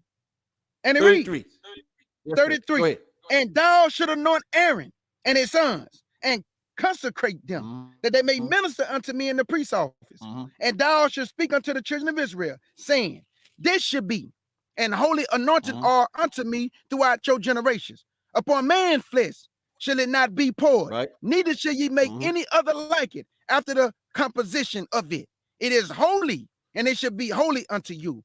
Whosoever compounded any like it, or whosoever put it any of it upon a stranger, shall even be cut off from his people. He's talking about the bloodline Israelites, family. You see that? These are the strangers you see who that, cannot approach to the tabernacle. You are a stranger to God if you are not the tribe of Levi. He gonna look at you and say, what you doing? Who are you? I'm Israelite. Yeah, but you ain't Levi. Whoop, whoop, you see that? out with your head. So you want me to go back to Ruth? You got anything else you want to say, my brother? You want me to go back to Ruth and read verse 11? Go back to Ruth now. Read verse 11. Yes, sir. Thank you. Yes, okay, sir. Yep. I got you. This is Ruth chapter 2 and verse 11. And it reads, and Boaz answered and said unto her, it hath fully been showed me all that thou hast done unto thy mother-in-law since the death of thy husband, and how thou hast left thy father and thy mother, and the land of thy nativity. There you go, family, the land of thy nativity, which was the plains of Moab. This is her nativity. This is where she was born at. And are come unto a people which thou knewest not hitherefore. Why she didn't know them? Because as Yehudah said, if I go to Chicago among other Negroes, even though I look like them, they're going to say, hey, bro, what you doing around here? Who you know? But I'm black like You y'all. will be a Nah, bro, we stranger. don't know You will you be a though. stranger to them. There you go. Absolutely, brother. But guess what? Guess what Boaz did? Boaz did some research, folks. Boaz see this young woman come out of nowhere. So guess what Boaz did? Boaz did some research. He went and did some background check on Ruth. That's why he says right here. And Boaz answered and said unto her, it has fully been showed me, or that has done it to thy mother, etc. And he says, and of your nativity. Boaz said, I checked you out, Ruth. I know all about you. Right, right. Now let's jump over to verse 20. This is Ruth chapter 2 and verse 20. And it reads, and Naomi said unto the daughter-in-law, blessed be he of the Lord, who have not left off his kindness to the living and to the dead. And Naomi said unto her, the man is near of kin unto us, not just me, unto us. So hold up. If Ruth is a bloodline Moabite, why did Naomi say that Boaz is next of kin unto us? Both of us. Us. And guess what Naomi said to Kjudah? She said, blessed be he of the Lord. Basically, she's saying that God blessed Naomi.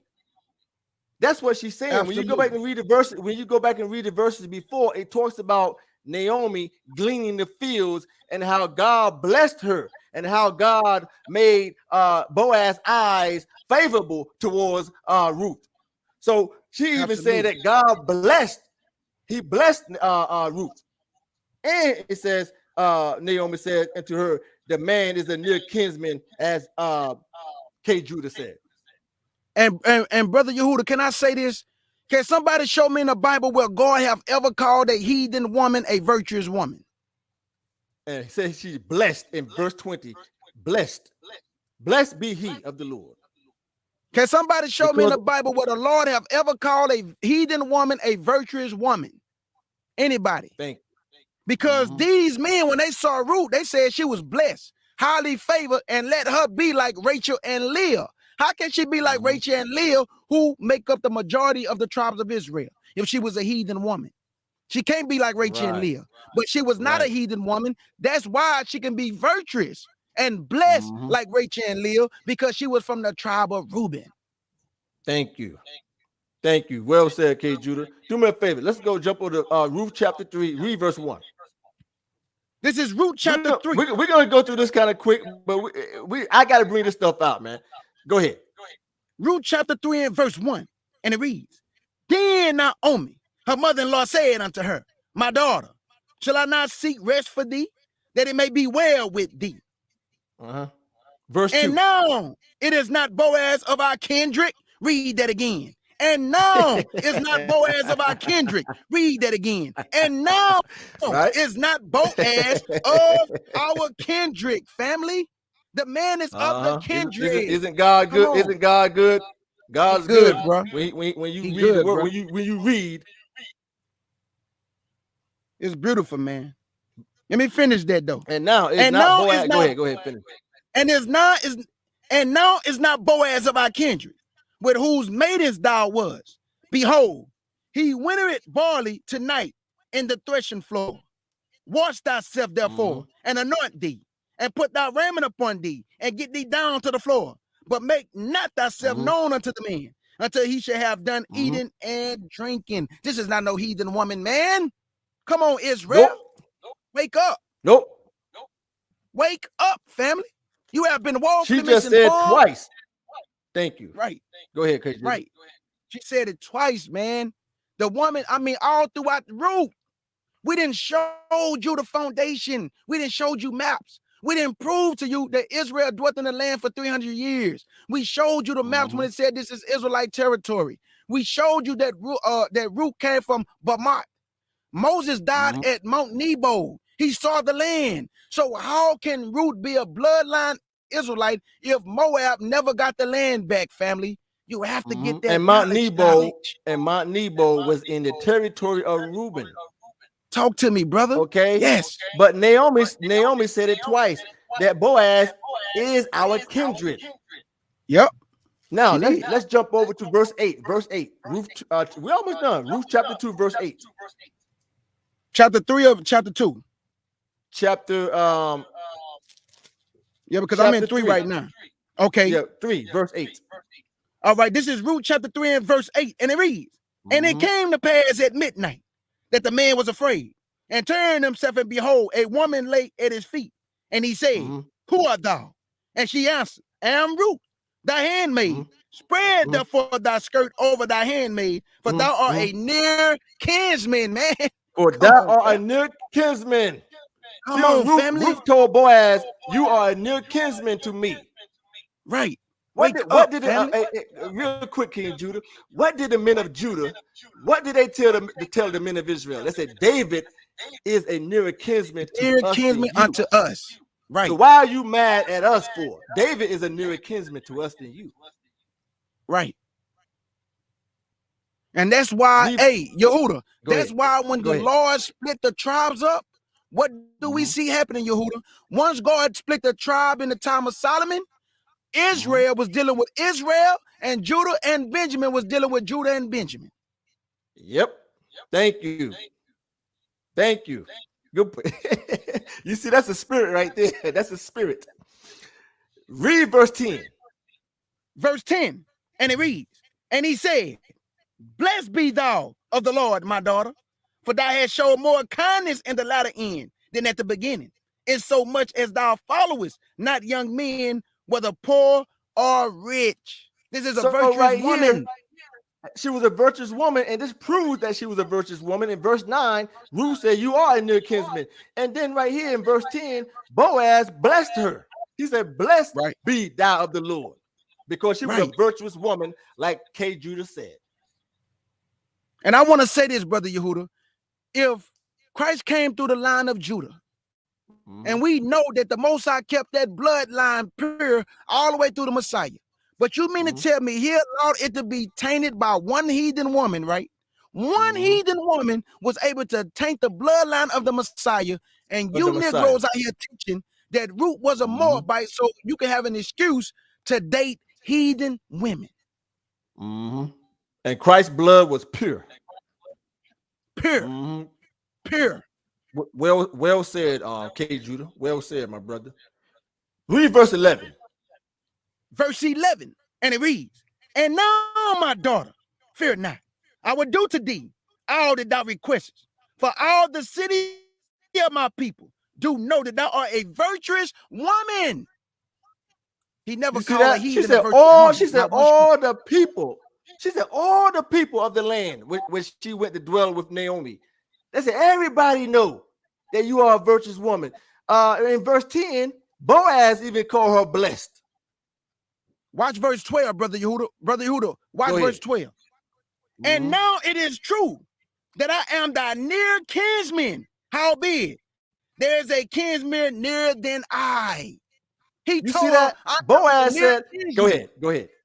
No. Boaz said, I am near kinsman, man. But there is a near kinsman than I. This woman is an Israelite. But guess who was the nearer kinsman, folks? It was that young man that Kjudah read about, that told the young man to come sit here and let me talk to you about the land. Right. He's the nearer kinsman, folks. That's right. He was the near kinsman. That's why he said, I cannot buy it. I cannot redeem it. My own inheritance. Exactly. I cannot redeem it. He's the nearer kinsman. That's right. Boaz said, it is true, Ruth. It is true. You are a kinsman to me. Why, Ruth? Because I did some investigation on you, Ruth. I went and checked you out. That's why I know about your nativity. I know all about you, Ruth. But, Ruth, there is a man who is a nearer kinsman to you than I. Absolutely. Well said, grace and peace, Qanath. Big salute, Elder Qanath. Big salute, my brother. Big salute. Most High bless. I'm just listening, brothers. All praises. Hey, Judah, do me a favor. Read verse 13. We're almost done. I got you right 13. Now. I got you. Ruth chapter 3 and verse 13, and it reads, tarry this night, and it should be in the morning. that if he will perform unto thee the part of a kinsman, well, let him do the kinsman part. But if he would not do the part of a kinsman to thee, then I will do the part of a kinsman to thee. As the Lord liveth, lie down unto the morning. Now, Yehudah just proved to you that the young man was nearer a kinsman than Boaz. And that's why Boaz just said, if you don't do it, I will do it. Well said. He's well going said. to Go ahead. perform it. He's going to perform what? He's going to perform the law that if you read in the Old Testament, when the brother was supposed to raise up seed to the dead, it was supposed to be next to kin. But if he didn't want to do it, you go to the next of kin. Exactly. In fact, Kjudah, go back to Ruth 4 and read verses 1 through read verses 1 through 3 one more time. Now let's see who's that nearer kinsman that Boaz told Ruth. This is Ruth chapter 4 and verse 1 through 4. And it reads, Then went Boaz up to the gate and set him down there and said, Behold, the kinsman of whom Boaz spake came by. This is the kinsman, folks. This is the nearer kinsman that Boaz told Ruth. I am a kinsman to you, Ruth. But, Ruth, there's a nearer kinsman to you than I. That's right. Just as the men of Judah told the men of Israel, David is a nearer kinsman to us than you. That's right, brother. I'm pretty much done, Judah. You got the rest of the floor. Say what you want. I think brother, through the grace of God, we proved that Ruth was a bloodline Jew. We proved it, brother. I don't have anything else to say, brother Yehudah. I want to thank you, man. Thank you, my brother. And I want to thank you, brother. Being for the Most High using me and you, brother, to bring the edification to the nation. Because I'm telling you right now, brother, I really believe that a lot of Israelite men, I'm not saying all, I say a lot of Israelite men have taken the bag and they are not in the truth for your salvation and your crown. They are only here to cause confusion and to deceive and to destroy. So you got to read for yourself, family, and rightly divide the word. So when you hear lies, you will know how to counter them. If you don't read, you can't teach nothing with no knowledge, with no wisdom, with no understanding. So study for yourself, family, and work out your own salvation. And that's all I got to say. Can I read something real quick? Just to end it. This is a recap dealing with Moses. When Moses was in the plains of Moab. Remember, as Judah said, now the Israelites control their whole territory, including the plains of Moab. That's what Moses died at. I'm going to read chapter 34. I'm just going to read the last 4 verses. So Moses, the servant of the Lord, died there in the land of Moab, which was the plains of Moab, according to the word of the Lord. Verse 6. And he buried him in a valley, meaning Joshua. He buried Moses in a valley in the land of Moab, not talking about the Moabites dwelling below the Arnon River, over against Beth Peor. Show it. I wish you could bring up that map again. Beth Peor. That's okay. Beth Peor. Okay. But no man knoweth of his sepulchre unto this day. Verse 7. I'm almost done. And Moses was 120 years old when he died. His eyes was not dim, nor his nature force abated. Last verse, verse 8. And the children of Israel wept for Moses in the plains of Moab 30 days. So the days of weeping and mourning for Moses were ended. So they wept for Moses in the plains of Moab, where Ruth came from. Absolutely. Well said, my brother. Well said. That's it, family. I don't have anything else to say. I'm done. Big salute to my brother Yehudah, and big salute to my F.O.P.E family and my CUC family. And when I pray somebody was edified, that's all I have to say, family. Yeah, and also too, one last thing, Qanath, I'm sorry, my brother. One last thing. In 2022, by the grace of God, Kjudah and myself, we'll be doing more lessons together. Absolutely. We already spoke behind the scene, and so you guys just look out for more lessons to come. That's all I want to say. Absolutely, my brother. All praise, man. Wonderful lesson, brother CUC, F.O.P.E, King Judah, Yehudah. Bless the F.O.P family, bless CUC family, bless all Israel, man. And this is what we try to do, and let me say this. The three of us and nobody that's been on this platform or even CU platform is free of sin, right? We all fall short. You understand? But we all could do better. And I've been watching videos past couple of days or just reading comments, and this is a shout out to the brothers and sisters that be on the platform who actually teach and just be on the show talking. We need to improve our language, man. You know, I'm begging you, and I got to chastise myself. The F-bombs got to stop. Yeah, I agree, Qanath. I was telling you too, as I text you earlier. I didn't mean to cut you off, but yeah, I said to myself too, man. I had to repent of my behavior also. So yeah, I made a vow and I meditated and prayed to God last night to make me even more humble and just show more meekness towards people and more consideration and compassion, man. Because everybody, be more willing to listen. Yeah, you know what I mean? Yeah, go ahead. I'm right. sorry. Go ahead. No, you're right. Being more meek and humble. And, one of my first classes I ever did, if you go back look at our channel, I think it's the channel. The first class we ever did was called being meek and humble. And I understand we all get caught up in the passion of it because we could see the Most High have given us the eye to see, and it can make you a little angry, you know. And trust me, I'm ready for a war with these guys dealing with the scriptures, you know. And like King Judah said, man, a lot of brothers and sisters have sold out that know the truth. See, the ones that don't know, you know, they just riding the tail of the devil. You know what I mean? But a lot of people, man, they in the pocket of the devil, been paid off. You know, and if you notice, every time around this year they call it the Passover, and some main leader get taken out. I pray to the Most High there's nobody on this side of the fence, and I pray the Most High don't take nobody out.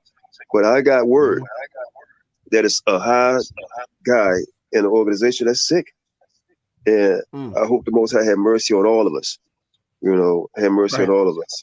You know, and I hope the Most High spare him. Well, whoever that brother is, man, we just gotta pray for him. We gotta pray for the brother, man. Like I said, we don't hate nobody. We don't hate anybody. So man. I want to lay off the fact. Listen, dog, this and you damn all that shit. You know, we just got to fall back on that, man. You know, and it takes practice. It takes practice with our mouth. You know, but at the end of the day, man, great class, King Judah. Hey, look, check it out, bro. I gotta come over there and do a class with you. You know, we all got to start doing class together, man. Let's keep this up. The people like it, you know, and to stay in the spirit and just keep bringing it out. Just keep going and going and going. Because guess what? I'm not doing this for filthy lucre on this earth. And I know you brothers not. Nope. You know, we're doing it for the kingdom. You know, we just want a place. If we the last one in and close the door, we in. In fact, we're going to teach people how to provide even more for your families by trading currency, and we're going to teach you for free. I'm not charging nobody nothing. Freely receive, freely give. I'm teaching for free. That's my goal this year. We got some big plans, and please don't think that we sold out, because Most High has been blessing us with ideas and blessing us with people who's willing to invest. And let's just keep doing this, man. I just thank the Most High for bringing King Judah on this side. He's been watching us for years. I went to his house and man, this brother knowledgeable, you know, and humble, you know, and a warrior, you know, and bringing Sister Naphtali on board, you know, and we learned the hard way. Sometimes you let people try to help and they stab you, you know, but we got to forgive and just keep moving on too, you know. But great lesson, forgive, man. Great lesson, man. Great lesson, both of y'all, man. And I enjoyed it. I hope everybody enjoyed it, and we got some more coming. My wife, Brother Uriah's wife, and the two of us will be doing a class together. So if y'all don't like to see my wife and Uriah's wife come on board and do a class together, then don't tune in. But you will miss. Right. You will miss something that's going to be glorious. I guarantee you that. All praise to the Most High. Well, y'all get the last word, and Shashem, you can shut up. I just want to say that Most High bless y'all. I see you soon. I might be back in town tomorrow. Most High will. Shalom, brothers. I just wanted to say that's what I was going to talk to y'all about after me and Yehudah got through with this lesson about y'all coming on my platform and also, you know, teaching lessons over there too. So that way we can edify over here, we can edify over there. So the door is always open for you brothers. Whenever you want to come, the door is always open to my F.O.P.E family. And I just wanted to say that, brother, the door is always open. So whenever y'all ready, y'all just let me know and I can set it up for y'all, man. So Hey, and I just want to say that a lot of people, I'm gonna just go and say this. Shasham and Elder Qanath, the intro and the video battle cry, I did that for my brothers. And like I always say, for my people Israel and people that I rock with, because I'm gonna just be real with y'all. I don't trust everybody in Israel. Everybody's not my brother in Israel, because a lot of people are wicked, and you got to try the spirit to see whether they of God. But I'm rocking with folk, so they channel gonna be right. The intros, the videos, the stuff that y'all see, the battle cry, I did that for my brothers out of love. So I got more videos like that coming for them. The one with the girl saying, I don't want to cry no more. So I'm gonna work with my brothers and have that one looking 100% just, I'm gonna edit it real good. So I just want to say I'm rocking with folk. So if you come at folk, you coming at me. And that's just what it is, family. Hey, look, one more thing, brothers and sisters. The brother that actually made the song, and he made another song too. Most High will, we're gonna have him on and get him to actually do the song live for y'all. You know, he done turned down a lot of filthy lucre. You know, he's under contract with certain people, so he's kind of stuck. You know what I mean? Oh wow. But yeah, he's in the knowledge. You know what I mean? He wrote that song for us, and actually wrote a few more, but he can't even release it. They got him under contract. You know, but let me tell you something, man. The record industry is crazy, man. I remember I telling you, Qanath, my cousin was the A&R director for Rockefeller Records, and then he started his own company, him and another brother, and he was managing like artists like Lil Wayne, Nicki Minaj. Man, listen, he was telling me some things that goes on in the record industry, man. A lot of how these guys begin screwed, boy. It's crazy. Yeah, he listen. Once his contract and everything over, he's going to tell y'all some stories. I don't want to speak too much on it because I really can't, you know. But hey, y'all know who it is. Don't forget, my actress friend is coming on. I'm not going to reveal her name. Yeah, I know you're talking about. No doubt, she's coming on great. Hallelujah. Talk about her as a black woman, and yeah, she's a real good person. Already. That's what's up. Hallelujah. All right, so hey man, Most High bless y'all. Great lesson. I hope y'all was edified. I know I was. Hey. Most High, man, he ain't playing, man. It seems like every time we go, there's fire. And all praise, man. It's not bragging. It's just what it is. Not about us, about the Most High, man. It's just last night was fire. It was aggravating, but it was fire. You know, it is what it is, man. It is what it is. So, shalom. All right, man. Listen, I'm about to take an old man nap, and we'll talk later. Grace and peace. Hey, grace and peace. Love you, my brother. I look forward to doing more lessons in the future. Already, my brother. And we'll talk possibly tomorrow. Okay, my brother. Yeah. I'm gonna stay here until Sham finish with the song, and then I'm gonna jump down. Okay. Is Sham listening? I hang out a little bit more. He is. Yeah, that's my brother. I'm here. Okay, he gonna close it out. I'm out. Okay, grace and peace. Grace and peace. Show out. All right. Close the show out. Hey, Sham, thank you, my brother, man, for allowing me to come on the platform and swing the sword, brother. Thank you. Anytime, our platform is yours, bro. You're welcome. You're part of us. So anytime you want to come here, swing the sword, you're more than welcome to do it. Thank you, my brother. Love y'all with the pure, man. Same here. Most High bless. Everybody, thank y'all for tuning in to the beautiful class. Elder Yehudah and King Judah did. Most High bless y'all. We may be on tonight again live. I don't know. We'll see.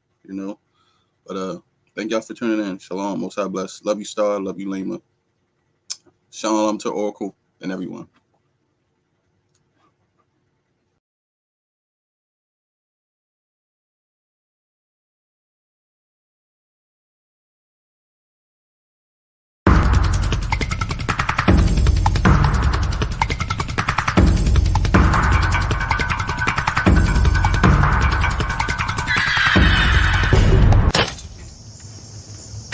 I'm tired. I've been on this plantation all my life. I've been enslaved all my life. I'm tired of being pushed and pulled. I'm tired of the master doing his bidding. I want to leave.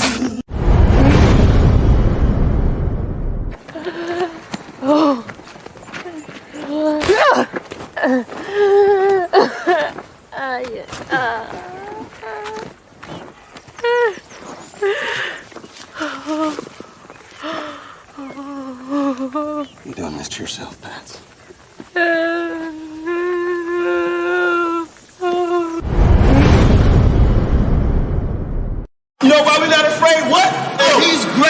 terrible. Terrible is destruction. Y'all think it come back in all peace? You got another thing coming. So we out here fighting for our brother. We ain't marching saying, yes, we can. No justice, no peace. Go! Fight for your sons and your daughters. I'm not wrapped too tight. Got 400 years on my back. I'm angry dog. I'm black like that. Won't contact with you whites. And all the niggas I stand here with, they share my same sentiment. I'm fucked up tonight. Won't kill my brothers no more. Want all the smoke, motherfucker popo. This is my battle cry. Whoa! Isaiah 14:21, that ancient version of that gun that fall. They stole our name, they stole our shit. We real Judites, motherfucker Jewish. We lords. Generals, arm your soldiers. We fight tonight like we supposed to. They inherited lies. I'm referring to all whites. I'm referring to riches, white privilege given through genocide. And they gotta pay for that. God say Jacob gon' take it back. I cry aloud, I spare not. This good bread, my sharecrop. This lily grew through concrete. We march to our own drum beat. We the chosen. No inclination to kick it with y'all. Raise Babylon to the ground, then watch it fall. Obadiah said you'll be wiped up for theft. These are just words, worry about what come next. It's for Negroes, Latinos, we better than all, not equal. My natives no red dot that feather. Me primo be smooth like that leather. Until it's time to bring the war dogs out, put the headdress on. War paint and I'm not wrapped too tight. Got 400 years on my back. I'm angry dog, I'm black like that. Won't contact with you whites. And all the niggas I stand here with, they share my same sentiment. I'm fucked up tonight. Won't kill my brothers no more. Want all the smoke, motherfucker popo. This is my battle cry. I got the spirit of grandfathers past. Front porch sitters, Nat Turner dangerous. A real life illustration of angry and that painting of Malcolm staring out the window with patience.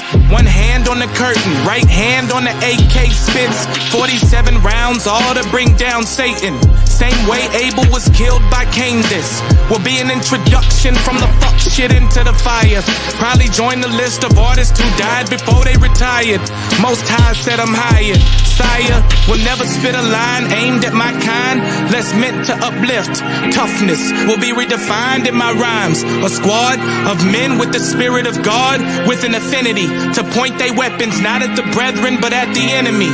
Khaki colored kids, baptized in the flames of combat, fashioned in the trap we escaped. Our fate was to be great and noble. Moses reincarnate, so be hopeful and know I bring word from A and O to Pharaoh and white folk. Let my people go, cause